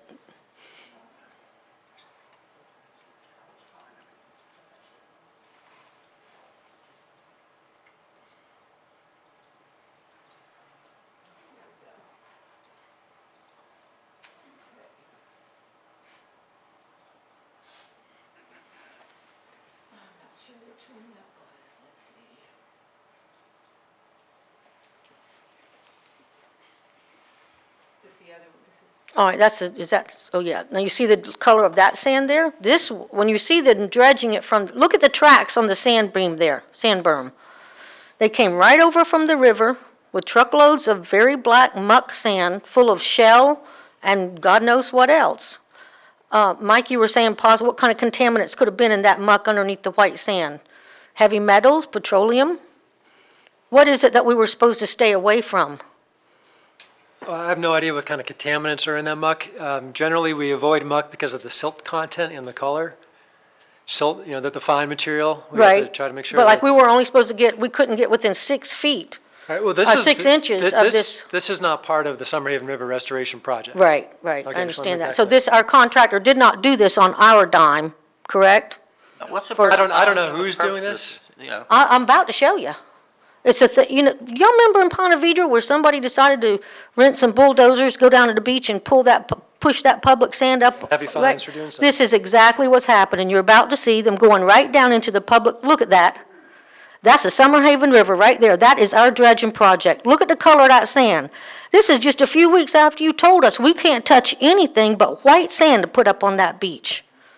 And look at that. Has FDEP been notified of this? DEP is notified, Coast Guard is notified. Now, Coast Guard really doesn't get involved unless they put some kind of oil or sheen on it. And I don't believe that we have that going on down there. But this is definitely theft of public property within our district. So now that FDEP's been notified, what else could we do? We have done FDP, actually, we could get a lawyer. We got a lawyer, but Well, that's not, I don't know who, that's state property, I suppose. It's not our property. No, that's within our district. I believe even all the stuff that was done in the Ponte Vedra case was Jane West handled the filings. By the state, and if somebody's digging in there, it's a state law enforcement problem. As I said, Jane West handled the filings with the FDEP for citizens. In this case, I assume it would be for our board because that's our dredging project he's dredging on Sunday mornings. And stealing the public property from our district. So yes, it's a FDEP problem, but we have to file with it. Now, I have filed a complaint, but I think the board should get involved with it. I don't think it's a board should be involved in this, my opinion. Why would you not think that? They're stealing our, they're stealing the Summer River. You've already And made the a worst thing they're putting on, see, we are over the beach too there, Barry. They are putting non-beach quality sand, Right. which is probably illegal, we don't know if we don't get an environmental lawyer, Well- and putting it on the beach illegally. But they're definitely stealing public property. A similar situation occurred at the south end of Summerhaven, and DEP got involved, and they have fined that property owner and made them remedy the situation. So I'm sure once DEP is aware of this, they Look will at take this, action. look how much they stole. And I mean, here's my question. One person does it. Is everybody going to be going down to our river? You've already said another person went down south of this part. So this is what they're going to do? Just go steal our public property to save their houses? That's a pretty serious problem. But yes, I have filed it. That was all of them that I put up there? Is there anything else? Is that, That's with the 3 photos and the 3 videos. if that's it? One more video. Yeah, I think, if you already made a complaint to the DEP, I think they'll handle it. I'd still like to make a motion if y'all want to deny it. You can. I'd like to make a motion that, excuse me, oh, that's keep off the dunes that they drove on? Look at that. Look at that. Look at that. And with complete, oh my mercy, right over the plants and all, with complete license. I'd still like to make a motion that the board approach this as a unit and send a complaint to DEP. I personally don't think it's a board thing. If anybody wants to open for discussion, please do. She's already made a complaint to the DEP, so I think the DEP can take it from there. Yeah, this And feels the like it's Coast kind of on the Guard. limits of our jurisdiction. And the I Coast think Guard, I too. think I tend to So agree. we have regulatory control over the district, which is why I'm bringing it to the So let's take a board. vote on it. A roll call, We didn't get a second motion. no, we're going to do a roll call. Roll call? Well, wait a minute. We should do this. Is there a second? No. No, Okay, so the motion dies. okay. All right, public comment? Are you finished, Andy? Yeah, except for the pump-out boat and the 40 useless mooring balls. Okay, well, let's talk about them too. Go ahead. Want to do that now? Sure. Okay, I'm sorry, Ed. I'm a hard-working commissioner. The San Sebastian River is our commercial corridor. We have, let's see, SAMC, St. Augustine Marine Center, Oasis, Exonides. You guys own the River Bend Marina together, right? Yeah. That's 4, and English Lane. So for 5, y'all still own that marina? No. Oh, you don't? Okay. No. You don't have anything involved with it? Okay. Not a thing. All right, Keep both great. here, that's all. So we still have the River's Bend Marina there. And Edge, River's River's Edge, okay. So we have at least 5 plus some other private things going on, and nobody's pumping out up there. They don't pump their boats out, they pump their boat sewage out into the river. No, I disagree, because if our sheriff was here, for the deputy sheriff for the marine industries, marine stuff, I got me all tongue-tied today. Anyway, they did a sting there about a month and a half ago, and they said that everybody was in compliance. I think they had 1 or 2 people that weren't out of 20 or 30 boats. What do you think about that, Mr. Piggott? You think everybody was in compliance on the San Sebastian River would pump their sewage out, or no? Because that's where the harbor master got his wonderful pictures of floating sewage when it came to getting their sewage boat, their pump-out boat. So I'll just say what the truth is here. Now, I know that you guys used to own a marina there. Nobody pumps their boat out at your marina. Do you even have a working pump-out? Sure. The only working pump-out I can find on the river right now is actually at SAMC if you're in the sling, not at the dock. There is a working pump-out, I believe, at Oasis, but only if you're up in the sling. So basically what's happening, and you can believe me, folks, because I have lived on a boat for 14 years. I am directly tied into the cruising community. And you go up the Sebastian River, you can have anywhere up to 100, 150 people living on boats up there. And their sewage is going directly into that river.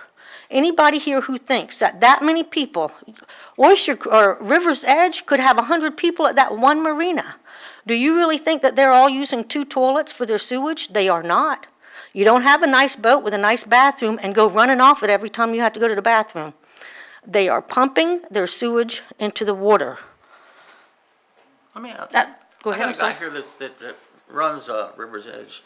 Mr. Campbell, do you have a pump out? Yes, we do. Works great, doesn't it? Yes. How many boats actually come to it, Mr. Campbell? Well, you should have records of that, shouldn't you? I don't think it's necessary to keep records for the pump outs anymore. Mr. Campbell, I can assure you one thing. I know most of those people who are on boats over there, and they are pumping their sewage into our water. Now, if you guys need affidavits of that, because I'm looking right at you, and I want you to tell me that your liveaboards drag their boat. Where is your pump out? Where do you have to go to use your pump? Dock specifically set aside for people to come to. Okay, so you have to move your boat to the pump out. Is it a certain slip at that dock? In between two fingers, you just come down there, it's a pump out dock, anybody can come down there. Right. They can probably go without using a pump out in their boat, depending on the size of their holding tank, they can probably go a month or longer. Right, that's what I'm trying to tell you as a boater, sir. They are not holding their sewage for a month. They are barely holding their sewage for a day. And I can tell you, if you've got 100 boats at your marina or less, however many you have with liveaboards on them, you need to make sure every one of them are pumping out. Now, see, our city commission, Mr. Piggott, are there any ordinances that you're aware of with the city that requires marinas to monitor liveaboards and make sure they're pumping their boat out? Just law enforcement. Do you guys know that when law enforcement does what you call a sting, just to let you know, we all know about it? There has never been a time that you have done a sting that we didn't know you were coming. So I'm just saying, because everybody was copacetic, we knew you were coming. It's really easy, you have no idea. We have 5 marinas on a tiny little river, and that place is so polluted from sewage, I'd like to see you take a swim in it. Now, as far as I know, English Handling has no pump out. So we have multiple marinas with no pump out. The ones that do have working pump outs, you cannot do it in your slip. If you can't pump your boat out in your slip, it's not going to get pumped out. So I'd like to make a motion. I'm sure that you will deny it, but I'm going to make it anyway, that the Port Commission look into financing with grants a pump-out boat which would service Salt Run, North Volano area anchorages, any marinas on the San Sebastian, and south of 312, which is a big problem. So I'd like to make the motion that we look into the port operating its own pump-out boat. We tried that, didn't work out too well, about 10, 12 years ago.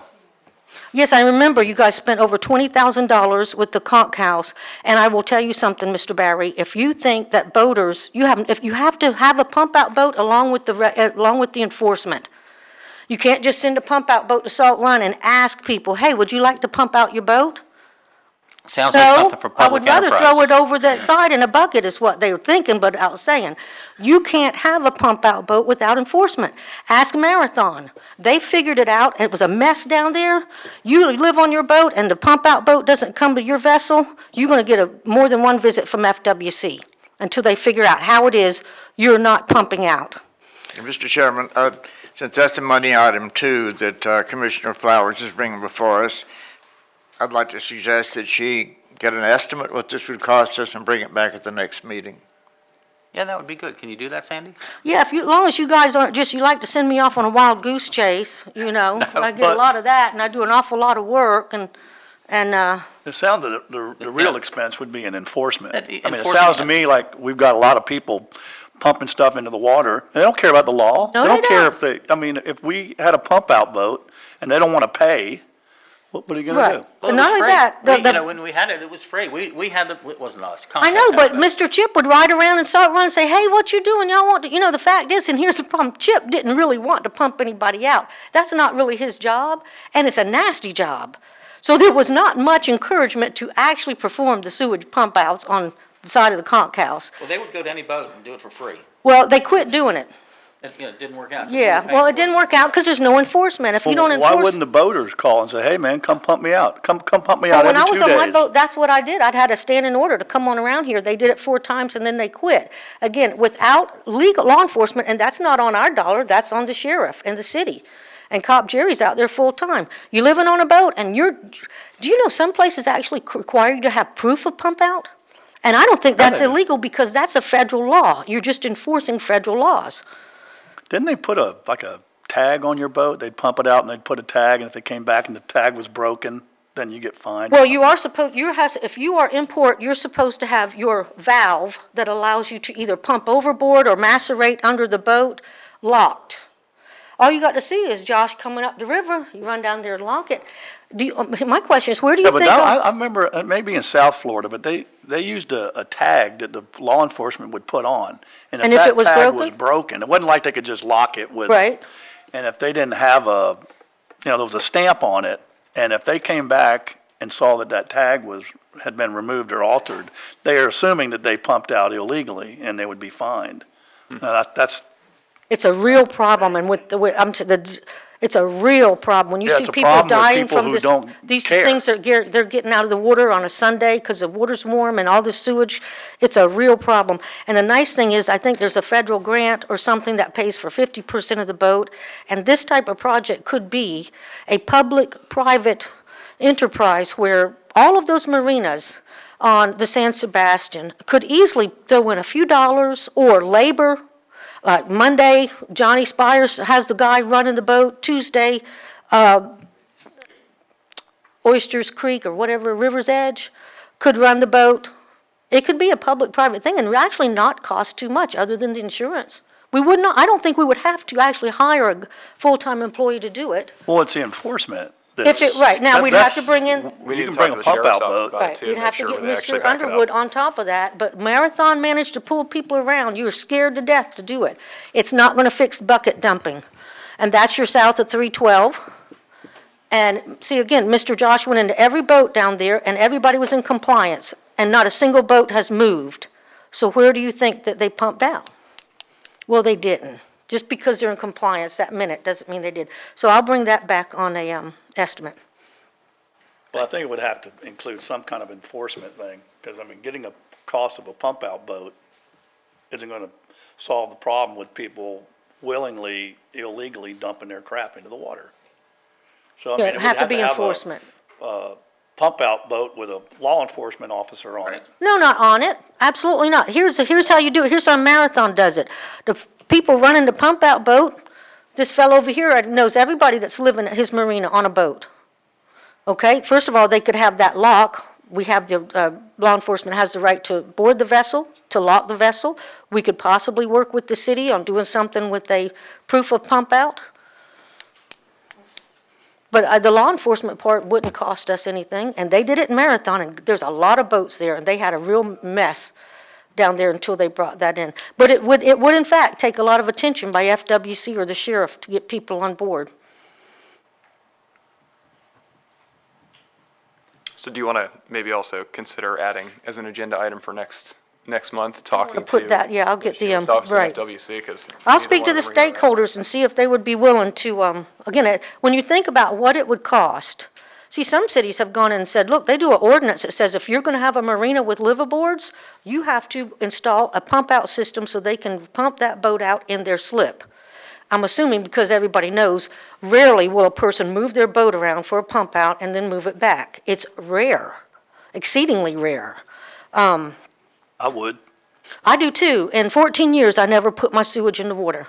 So I know it can be done, and I know a lot of boaters like that. Most of our transient cruiser boaters, if you make it available to them, they will pump out, but they won't move their boat out of a slip, most of them, to go around, even the transients. It becomes a lot of people really shouldn't be driving their boats, and they're scared to move it up into little tight places like that. Okay, so I'll bring that back and we'll put that on for the next meeting. What do you want, what the agenda? She's looking into Pump pump out outs. boat Yep. estimates, et cetera. Flowers? Oh, and the last I want to talk about were the 40 unused illegal mooring balls in Salt Run. We got a permit from the Army Corps to put in a mooring ball system. According to that permit, we had to engage or pass a harbor management plan that included certain things to get the permit. One of those things is this: those balls have got to be installed in 6 feet of water at low tide. And you can see why that's necessary, because with up to a 5.5-foot tidal range, somebody's on a ball and literally sitting on the mud. If they happen to be running their air conditioner or whatever, it's not only a navigational hazard. So we've got 40, according to the harbor master, at least 40, possibly more, unused mooring balls that are sitting there illegal in Salt Run, and they're creating a navigational hazard. And in fact, as far as I know, we have had an accident on one of those balls in Salt Run that cost the city money. And my request would be is Teddy Meyer still here? Okay. why don't we do something with those 40 useless mooring balls that we paid so much money? The 40 useless mooring balls cost us $120,000 in tax dollars, and we've never been able to use them. Matter of fact, they took the tethers off of them after I spoke with Mr. Piggott and the harbor master and the mayor and years ago and expressed my concern what a navigational hazard this was and that it's violating our permit. And so they just went and took the tether off. Well, you think somebody can't hook up to the ball without your tether on it? It is still a navigational hazard, and it's violating the permit. Can we move them, please? This is a city issue, isn't it? Yeah. Sounds like something you need to talk to the city commission We about. paid for those balls, did we not? We weren't involved in it at all. Okay, you voted on the mooring fields. No, I don't think we did. I saw it No. in your record. No, we didn't offer a dollar in it. We didn't do anything Okay, about it. is it in our district? It's in Yeah, our, okay, it's in our it's, district. Salt Run is in our district, so it's, wait a minute. Okay. It's in our district, it's a navigational hazard. We have regulatory control over this district. Well, So why would we not be concerned that $120,000 was spent on useless mooring balls that are a navigational hazard in our district? That's why you should talk to the city commission and see if Mr. they'll pull Piggott? them out or whatever they need to do with them. Yeah, I'm for getting them out of there if we can put them in a better, deeper water. How about south of But I- 312? Yeah. Well, When you again, bring that kind of area under regulation, it turns into a whole different thing, you know. There's your clean out 312 with some mooring balls. So how do we approach that as far as having a discussion with that? This is our district, and these balls are creating a navigational hazard. So should we draft a letter to the city commission? Could we I do don't that? think that's, effect? no. Why not? I don't think that's in our scope.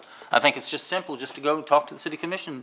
Sandy, you know, you're Why- involved in but it. Go talk to those guys. Okay, so Go the to one of board, meetings. so the board is just not concerned about I don't the think it's a 40. board issue, Okay. you know. But, you know, we can all vote on it, talk about it some more.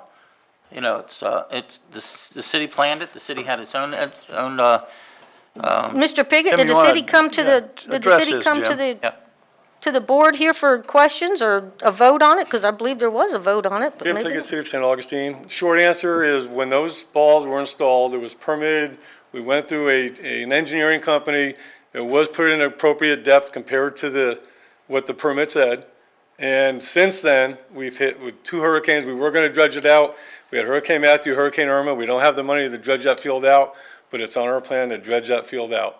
They're But not you know, ill- the they're permit not- says you they- can't they- no, dredge. They are not illegal mooring balls. They are permitted.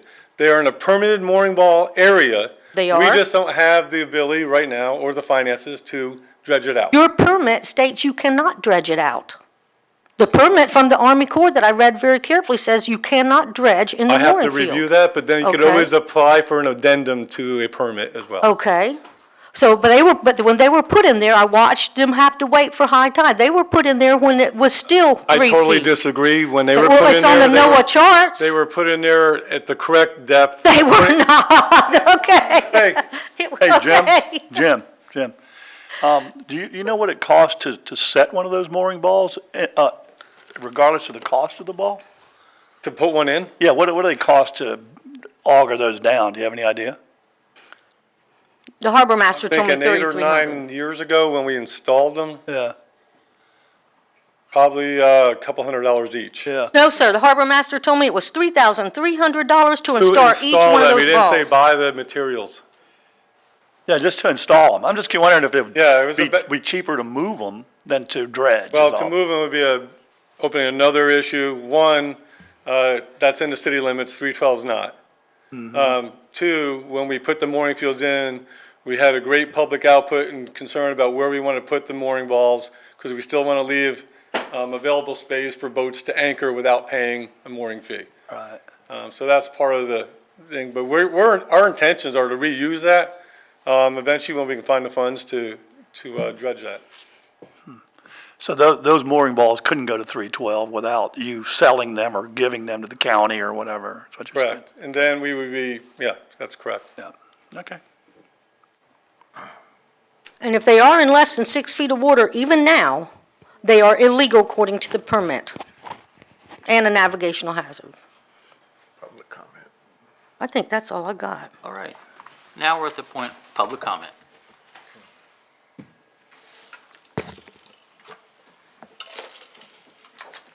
Mr. Chairman, Ed Slavin. staugustgreen.com, box 3084. I want to thank you all for your public service. I want to thank you, especially Commissioner Flowers, for her zealous advocacy on environmental issues. And she filed a complaint with the National Response Center that has resulted in the EPA and DEP being advised of what was going on with the Summer Haven River. You've seen the video. Walter Coker took it. He used to be the photographer for Folio Weekly. I think it's astounding that your contractor, your illegal contractors, is anybody running the clock? Yeah. I can't see it. Can you Yeah. make it to where I can see it? Start it at 5, please. No, there's a clock right in front of you here on the desk. It works. Trust me. We're doing this. Well, I need to see the clock. We'll let you know. Let's see. Well, no, I need to know how much time is elapsing so I can't see that. We'll tell you when your time's up. No, don't tell me when my time is up. Let me Do you see. want to keep talking, or else just leave? Don't patronize me. I'm not teaching, I'm just Yes, telling you how you it did. is. He has he's entitled to know how much Stop more the time he clock. has Just to. stop the clock. Yeah, let's see, hold on. There you go. Go back. Go back. You had it. You had it. Go back. Right there. Stop. Okay, Okay. go. All right, Let there it you go. go. No, Beautiful. We never used this before, but okay. Well, you'll know if it starts counting down. All right, let's No, see. it didn't. You just moved. You Okay. just messed it up. No, I just push the beep on, Okay. start. You're really, okay, go ahead. Okay. Go. Thank you. I want to applaud Commissioner Flowers and Walter Coker for documenting environmental crimes, and they have been reported to the DEP and the EPA through the National Response Center of the Coast Guard. I reported environmental crimes about the city of St. Augustine when they dumped an entire landfill in a lake, as Jim Wilson put it. And I reported several environmental crimes involving the city of St. Augustine, but one in particular resonates with the issue that Commissioner Flowers just raised a little while ago about the poop in the San Sebastian River. One time when my office was at 218 Riberia Street, my boss and our secretary and I noticed poop in the water. Now, we thought it was the city's sewage plant. And so we reported it to the National Response Center. And Mr. Regan, when he was the assistant city manager, didn't like it. And he cavilled and quelled about it. But the sewage plant manager came over and looked into the San Sebastian River and looked down at the poop that we saw when Marie, our secretary, was disposing of a fish. And she threw like a girl, and it was underhanded. And then she noticed the poop. And so when the sewage plant manager came by and he looked at the poop. First of all, he wanted to take it away so that the DEP wouldn't see it. We said, no, you leave it for the DEP. But he looked at it and he said because the poop was in solid form, it was liveaboards. That's the city's own sewage plant manager telling us, as citizens reporting an environmental crime, that it was the liveaboards. So I believe everything that Commissioner Flowers just told y'all about the liveaboards. Now, as to this board, you need to up your game. First of all, you need government employees. You have 100% contracted out the entire business of this Port and Waterway District to include the Secretary-Treasurer, which is illegal. You don't have any staff at all. And when I first made my first open records request back on July the 17th, you know what response I got? That'll be $50 an hour, check in advance to watch and babysit me. Now, learned counsel has never returned my call since that day. But it turns out that the Florida Supreme Court ruled in a case arising out of Jacksonville way back in 2016 that you cannot charge an hourly fee to someone to babysit. So this board is illegal. The way it runs things is illegal. You need to have public comment after every single agenda item. If you guys take a vote, I get to speak. Do we have a deal? Because that's Florida Statute 286. That is not negotiable. And under Article 1, Section 24 of our Florida Constitution, which was enacted by vote of 83% of the people in Florida in 1992, 3.8 million people, we have a right to your records. They're our records. And I applaud the motion that y'all passed to have an archivist and to get things online. But I spoke to a historian who's been a historian on St. Augustine for 50 years, a couple Sundays ago, and he'd never heard of y'all. So, I mean, that's a problem. You've got regulatory authority. You have superpowers to regulate and protect our port, our waterway, our beaches. You need greater public involvement rather than the hostility that I got, absolute diffidence from your non-staff. And I totally agree, Commissioner Way, about the proof of pump out. We can solve this problem on the pump out. We can solve the poop problem. I mean, that's an easily solvable regulatory problem that this district could have solved in, I don't know, 1937. But I've been going through the records, and Commissioner Flowers has been kind enough to babysit me at your office in City Hall. Learned a lot. It's a very interesting district. I will be coming to your meetings from now on. But I'd like to know why your attorney writes your minutes. That ain't right. He's the attorney. He's getting an hourly rate to write your minutes. That's a clerk function anywhere in the world. That's incorrect. His billing records establish that he writes your minutes. Don't lie. His billing records establish that he writes your minutes. And please don't interrupt. I got the talking stick. I waited all meeting long. Don't interrupt me again. Mr. Chairman, would you please gavel him out of order? If he wants to comment, he can comment after me.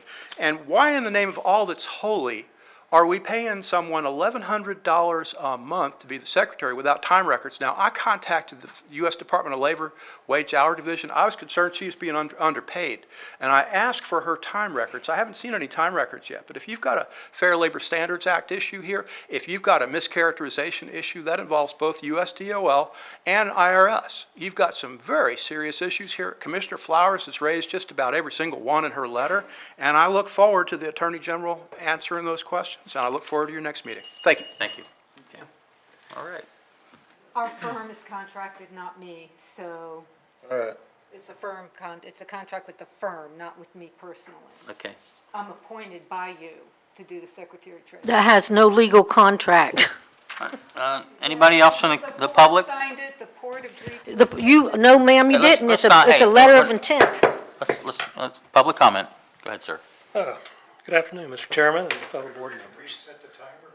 Oh, I don't need a timer. Sorry. My name is Cornelius Ingram, and I am a full-time resident of Summerhaven community at the south end of the river, right there about where the bridge is.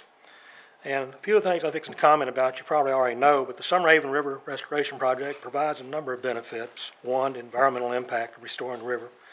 It extends beyond the river itself and includes existing mangroves, marshes, wildlife, and estuaries and surrounding areas. Number two, the recreational benefits like boating, kayaking, and fishing. Three, the historical value of the river in relationship to the historical Summerhaven community. Number four, the economic benefits of tourism and possibly of oyster and mussel cultivation in the future. Number five, which is important to me, is the protection of State Highway 1A, A1A, an excavation route. By the way of continuous dune constructed on the beach with materials removed from the river.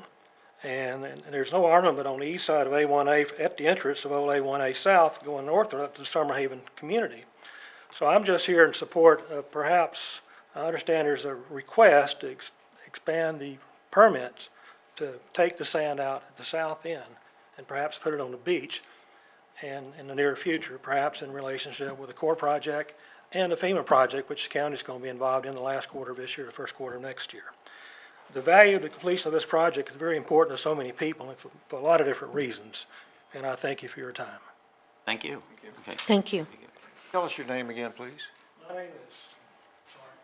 My name is Cornelius, Cornelius Ingram. I apologize, I dried out while I was waiting, so. Thank you, Mr. Ingram.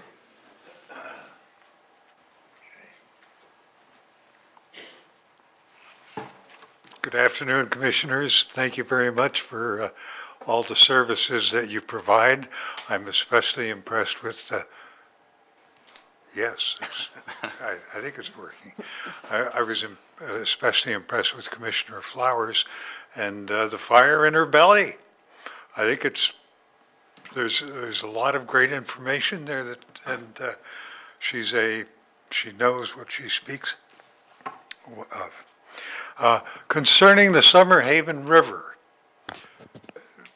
all you have to do is drive by there and see that the breach that had occurred is ready to occur again. And perhaps today we heard that there is something that can be done about it, but sincerely we need a concerted plan so that when the next disaster comes, there is some kind of a breakwater there, something more than sand that's going to hold the ocean back and give us a repetition of what we've already seen. And it just seems to me that that has to be a major plan, component of your planning from now on. The port, Ed Slavin mentioned this, the port does have little recognition among the public. And as a former commissioner, I know that I asked Max Royal here if he could I think it was the Friday before the meetings, put on the placard out there on A1A, put down the fact that port meets Tuesday, and hopefully you won't have people coming in for port wine. But it would be important, it seems to me, to advertise the fact that the port is meeting, because I don't think it shows up in the newspaper any. Yes, it does. Does it? Required by law, I put it in Yeah. the newspaper every month. That's great, yes. And yeah, I just didn't see it, Elise. Yeah, it's in there. Yeah. I get the proof of publication every Yeah. month. Anyway, that billboard could afford some more recognition. I think I still have a minute or two, and my brother and I have sailed from Key West to Maine, and he's got a 40-foot Catalina in the foredeck or up forward in midships, where there are 2 porta pots. And from Maine to Key West, he and I have lugged the suitcases ashore and gotten rid of our waste that way. And so there are some live-aboards and vacation aboards who are able to adopt that. Thank you very much for your service, gentlemen, and Thank you, Jay. have a good day. Thank you, Appreciate it. Jay. For your service to our commission at one time, too. I worked with Jay for several years. What about what about his recommendation for the billboard? Is that Great something idea. Sure. we can look into? Sure. I don't know why not. Do we need to even make a motion for that? And it's recommended for what now? To advertise the meetings Oh, on the yeah. billboard up Oh, front. God, there's a billboard? Ask Good Lord. Max. Max Royal, city manager, to do it, or about it. I don't know. Speaking of Max Royal, I was talking to him last week about possibly televising the meetings, and he happened to mention, is he aware that there are ADA requirements? And I just started thinking about this last night. It's like, I hadn't thought about that. All we do is publish minutes that you can't even get for at least a month after the meeting. Well, it has to be approved. I understand they have to approve, but this is what I'm trying to get at. If you are blind and can't read the minutes on the computer, I think that's another reason we should possibly televise, and they have all the equipment here. I'd like to propose a motion that we televise our meetings. I think that was, Didn't they actually have to stop televising beach commission meetings because of ADA compliance issues? They did not have because there are all different disabilities that you need Assigned to person? account for, right? Are they? So, some commission around here recently, I think, had to pull back because they were out of compliance with ADA. I guess we need to look into that. Cost factor. Okay, he has emailed me the cost, and I need to copy that for him, because apparently there are several different ways to do it, whether or not just one big camera is pointing at us. So on the next meeting, I'll bring that, but it's just something to think that if you're blind, at least you can sit and listen to the meeting. Sure. Well, they could get an audio too. Right, but think about that. People have it right now. Half the stuff's, Anybody who Well, requests an well, audio CD can get it. well, our lawyer just told us sometimes it's not on audio. It's always on audio. That was- He just said things were not on the audio, so that my point is, if we're sitting, You shake your head. right, that's it's not, of audio. course it's not, which is why I'm trying to say that if someone could watch it or listen to it, they could say, well, what are they doing? I'm not hearing a vote. I will bring in if the port would like me to, I'll bring in the cost of what it would, Yeah, what it would absolutely. run Yeah. for us to just use the equipment in the room. that'd be good. Anybody else from the public? No? Okay, Hang on, we got.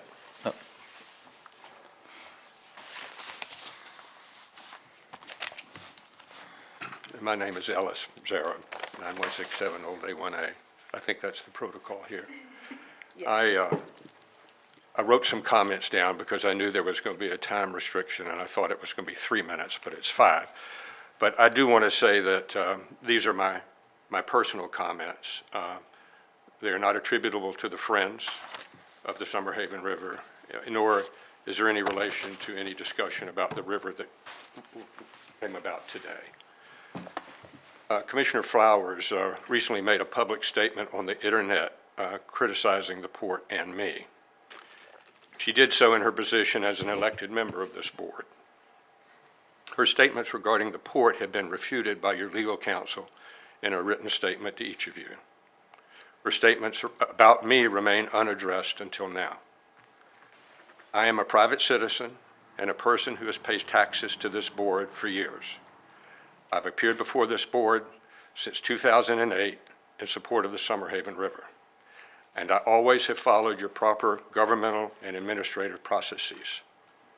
I have been open, honest, and fair. To be publicly attacked by a member of this board and depicted as deceitful and associated with corruption is appalling and unconscionable. It has been an embarrassment to me and has unfairly hurt my reputation. If I were a litigious person, which most of you know from working with me, that is not my personality, I would pursue my legal rights against Commissioner Flowers. Please do. And possibly this board. Please do. Her linchpin statement, quote, "He now goes to the record to show off how well the dredging went," quote, is not true. Commissioner Flowers could have asked the reporter or me what really happened, but she did not. I did not go to the St. Augustine Record. The reporter called me while I was on vacation in an area which was 3 time zones earlier than St. Augustine. The reporter said that she was facing a deadline for an article about the river. I was not the first, nor was I the only person to whom the reporter talked for the article, but I do believe that I was the last to be interviewed. I told the reporter over the phone the same thing that I have told this board consistently forever. We appreciate the efforts of this board. We are delighted to have water in the river again. It provides many different benefits to a broad range of people and groups. I also added that the project is not over, and therefore printing the article would be premature. Planting and sand fencing still needs to be done, and there remain high spots in the river at low tide, which is a disappointment to us, and they need to be addressed. There also are related projects by FIND and the Army Corps and by FEMA and the county still to come. Again, I don't think you should publish an article now. The reporter chose not to include much of what I said, which is the reporter's prerogative, and I have no right to review the article before it's published, and I did not. To be treated as I have been by a member of this board is not right, reasonable, or appropriate. However, there is a broader observation here. Members of boards such as this are meant to disagree, debate, vote, and move on, doing the best they can to fairly represent the citizens they serve. In my opinion, and as evidenced today, this board has ceased to function that way. The atmosphere in which you deliberate is filled with confrontation, inflammatory statements, and threats. Your decisions are affected by the fear of reprisals and public embarrassment. As a result, one could conclude that this board no longer adequately represents those citizens you serve. But I believe this board is better than that. I implore each of you individually and as a group to figure out what has gone wrong and take the steps necessary to remedy the situation before more harm is done. Thank you very much. Thank you. We appreciate that. Very well said. Mr. Ellis, I would like to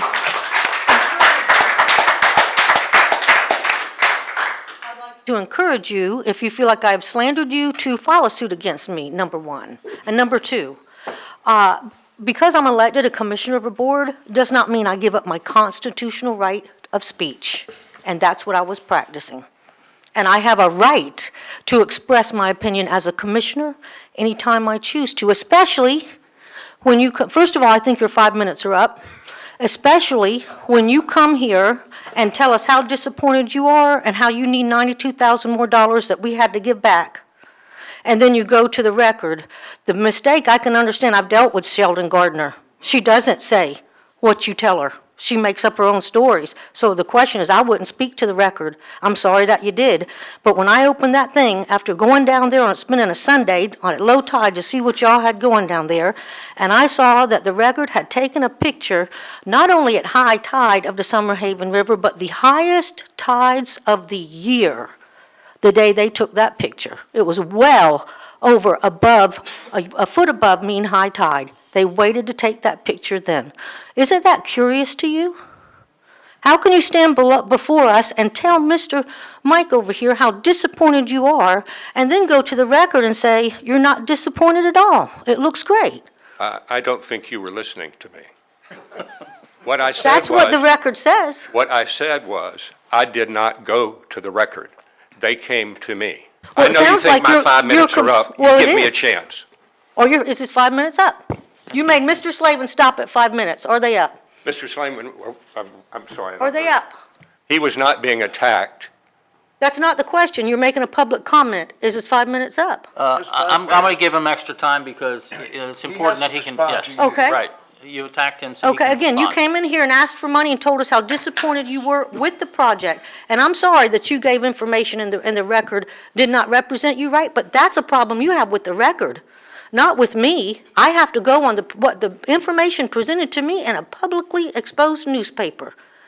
After spending $92,000 of money we weren't supposed to put into this project. So I'm sorry they misrepresented you, but that is not my problem. I didn't misrepresent you. They didn't misrepresent me either. Okay. Well, if, Well, if they didn't and you're okay with that, then I still have a problem with you telling the record. What I am not okay with is you're stating things about me that are not true. You are free to say anything you want. What fact did I present in that comment that was untrue? That I went to the record. Did you give comment to the record? They used your name. They quoted you. I did not go to the record. May I read to you They what came you to said, the spin you put on things? You put on a spin to make me deceitful. Well, you came to the here and You used the word corruption in association with my name. No, I didn't. I said, come to the meeting and watch the corruption for yourself. Now, we've talked about let me finish. Corruption. We've talked about all kinds of corruption. That's what I was referring to. I wasn't going to embarrass you today.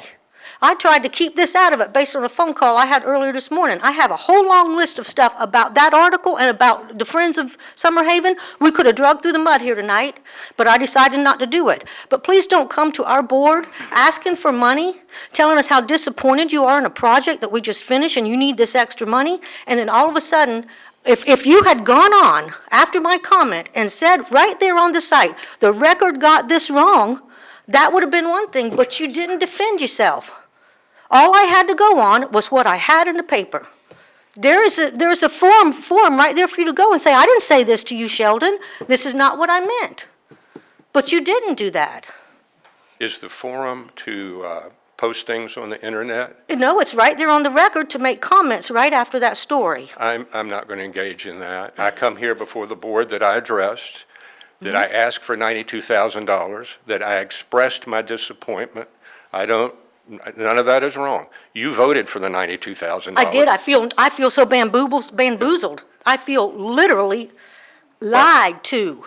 I do not feel good at all as a commissioner representing other people's money because, sir, my constituents, most of them, cannot stand this project.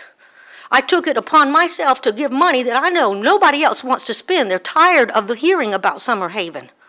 And then all of a sudden the article comes out after me involving myself to every degree that I can to help you because I don't see anybody standing in line to continue helping the Summerhaven project. I have thanked you verbally and in writing for your help and how much I That is appreciate all I it. was ever doing. So you can imagine to all of a sudden this whole board must have been shocked. Mr. Matt, Mr. Brown, what did you think when you saw the article in the newspaper? I've lived in St. Augustine since 1989. I don't trust anything I see in the St. Augustine record. Another reason not to talk to them. I read that article and I assumed that it was nonsense, as everything that I've ever read in the St. Augustine Are record you has been. serious? And Yeah. that is what's going out to our public. Yeah, So I'm but- sorry that you made the mistake of talking to them, but I had, I've got, every one of my other constituents read that article too, and they're on the phone with me. So why are you spending that money? So just as long as you understand where I came from, I felt very bamboozled. If you felt bad, I felt worse. And I'm very sorry about it because I can't find anybody else that really wants to fix the Summer Haven situation other than me. Are you finished? Sure. Okay. You've made my point very well. I hope you all can straighten out the problems with your board. Thank you very much. Appreciate it. Anybody else from the public?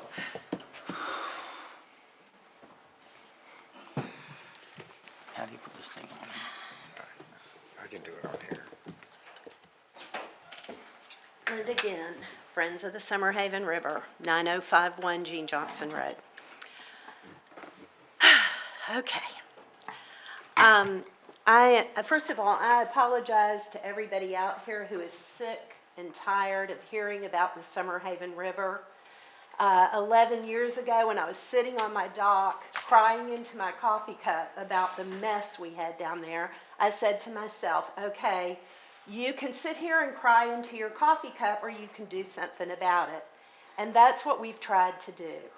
And I'm just sorry that you're having to hear it. I'm sorry it's lasted 11 years. I retired after 30 years teaching, and this has become my full-time job. It's not a job I wanted, but it's a job from my heart. My house has water. It has had water all the time. It wasn't good water after the breach and so forth, but it was water nonetheless. I'm not doing this to raise my property values. I'm not doing it for any selfish reasons. I have water. We can get in and out if we need to. I'm doing this because it's a really important thing. Commissioner Flowers said that nobody thinks it's important, but if you're in this room and you think it's important, would you please stand up? Thank you. Thank you very much. This is just a small representation. This is some of our board members, and there are thousands of people that benefit from this. Whitney Lab has spoken on our behalf on the environment. St. Johns County Recreation has spoken on our behalf for the recreation that river provides. This is not about us. This is about the river and about the community. And I just want to reiterate that and tell you that I'm sorry it's gotten to be such a big boondoggle, but we're so close, and it's a cost-effective. We talked about this last time in Ponte Vedra. It's $35 million to put sand on the beach, and it's not a public river. We're doing this for $3 million, and the benefits just are unbelievable for a lot of different reasons. So I just want you to hang in there with us, get the plants planted, get the sand fencing done, and see if we can't get the rest of the sand out of the river and make it a restoration that we can all be proud of. That's, we're so close. Let's just finish it strong. Miss Linda, how do you suggest that we get the money to finish it? Well, we're working on, we've got we've got different people. We've got a plant person, and we've got Terry Parker is looking into some of the projects that are going on right now. We have a dredge at Treasure Beach. We've got Find coming in. We've got the county. They're going to do work at the south end. If we could piggyback on any of those things. Dr. Dredge is ready to go right now. And all of a sudden, after that 8-inch pipe for all those months, would you believe he has no problem bringing a 14-inch pipe in there right now? And that's what we need to do the job. But the question becomes, are any of these other projects going to give you the over $1 million? Where are we going to get the $1 million to finish the project? Well, I don't know how much it's going to cost to finish the project. I know that at one point Dr. Dredge said if he was mobilized, it would be $3,000 a day. A Gator Dredge came back with their engineers and said it'd be over $1 million to get it to what the Well, that's 3.5 why- and the 1.5. That's why we're looking at alternative things, and we're also looking at grants. I appreciated the CAP program presentation today, but our group is looking for alternative things. We appreciate any help anybody can provide us. We've just got this last 20,000 cubic yards to get out, and that's what we need to do. Well, how long is the permit for, Mike? How long is the permit valid for? We just got it extended, I forget exactly, but quite some time. 9 years, I think. So there's nine more years on the dredging permit that we have to go back and finish it. I think it was 2026, correct? So permitting would not be a problem. Right. We do have to extend the Army Corps permit, which expires later this year. The Army Corps permit? That expires this year? Yes. The Army Corps permit expires this year. I believe it's sometime in November. I'd have to double check. All right, anybody else from the public?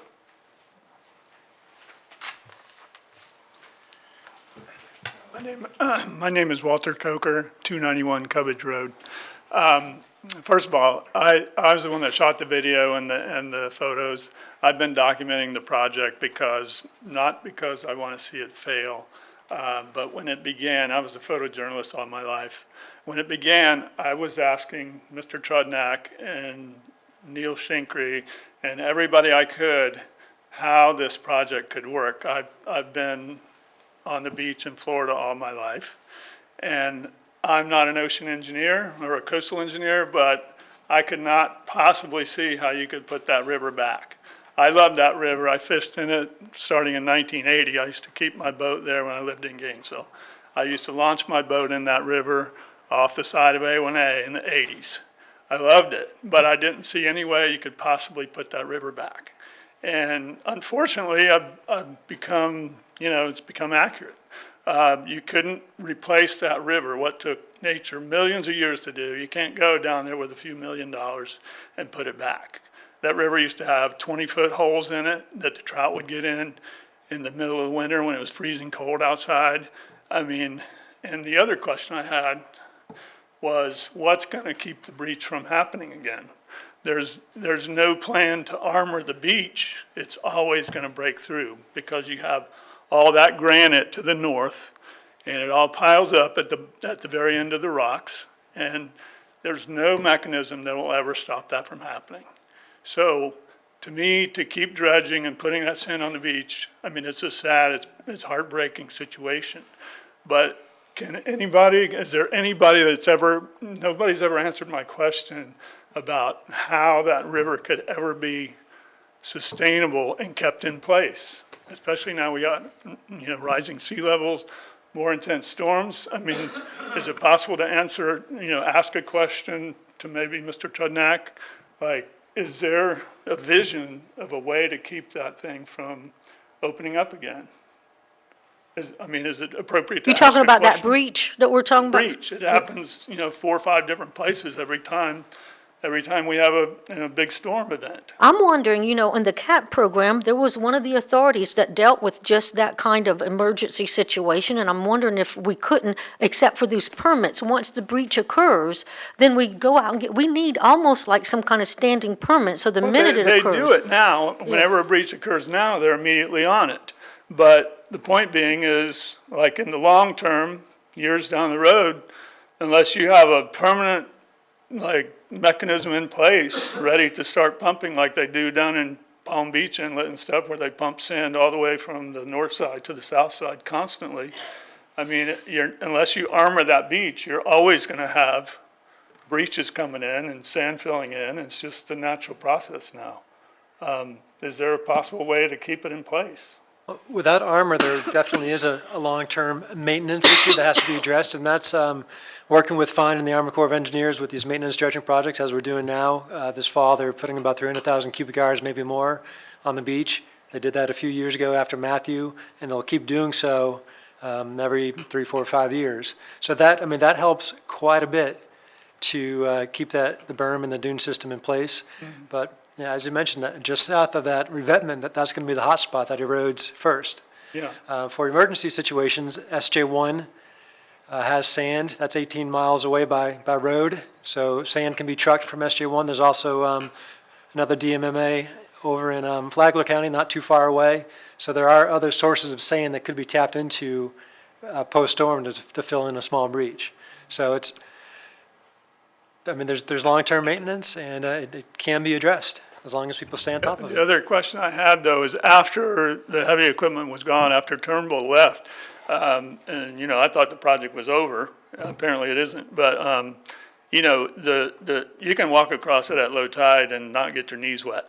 And, I mean, it's not the river it once was, and I don't think it can be, unfortunately. But, you know, at high tide, you can stand on the beach side, and if the current's running, you just see the sand sloughing off, and that's filling in. And how is that ever going to stop? I mean, that's not even from a breach. That is just the natural, because the sand is there's not a level, it doesn't taper. It just goes straight down. It's the sand that goes straight down. So if you sit there, if you walk down there and observe it, like I have for 3 years, you see, they were gone, the current's rushing by, sand is falling down, and it's filling up the river. So, I mean, I don't see how you can replace that natural system and put it back. I just don't think we're capable.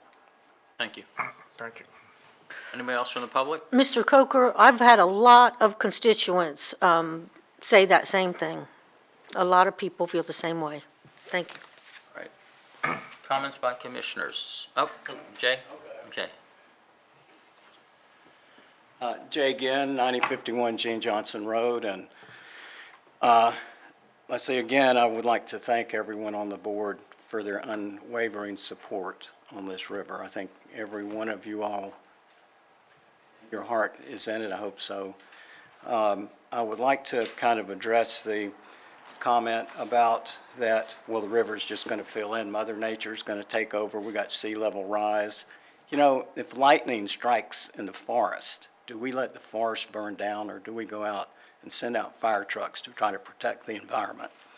This river is extremely important for the ecological habitat of that whole area. It feeds fresh seawater twice a day with each tide up into Palliser Flats to help with the oysters and the fish and everything. The currents that exchange directly through the river into Matanzas Inlet serve to keep that scoured out. I don't know if y'all remember a few years ago, Matanzas Inlet almost filled in, and that was shortly after the Summerhaven River clogged. Now that we've got some current flowing through there, you're starting to see the sand is pushing back out and the inlet's starting to open up. What would we do if that inlet closed in? What are we going to do about Palliser Flats and the oysters and the habitat and the recreation if we just sit back and do nothing? I think the right choice is to let's try to preserve this for future generations and not give up on it. Thank you. Thank you. Anybody else? No. Okay. Sandy, any more comments? No. Okay. Matt? Nothing else from me now. Comments? Yeah, just one thing briefly. Many years ago, I was elected to the school board. And on the school board, they send new school board members to a class in Tallahassee on how to be part of a board. And it was very important in order to learn how to function as a group. No one person on a board really has a voice out of here, but we have a voice only together, not apart. And I think that we all should take this to heart, think about it a little bit, and be able to work together a little bit better in the future. I appreciate all of your views. Good, thank you. No, Chris? no comments. Okay, if there's no more comments, 17th. the next meeting will be September 17th, and this one's adjourned. That will also include at 5:05 the first public hearing. So we Okay. will adjourn at 5 and or recess or adjourn. Yep. And then at 5:05 is the first public hearing on the discussion on the trim. That was the 17th, at least? That's the That's the 17th, same yeah. day, and then in October, a couple of weeks later, we'll have our final public hearing.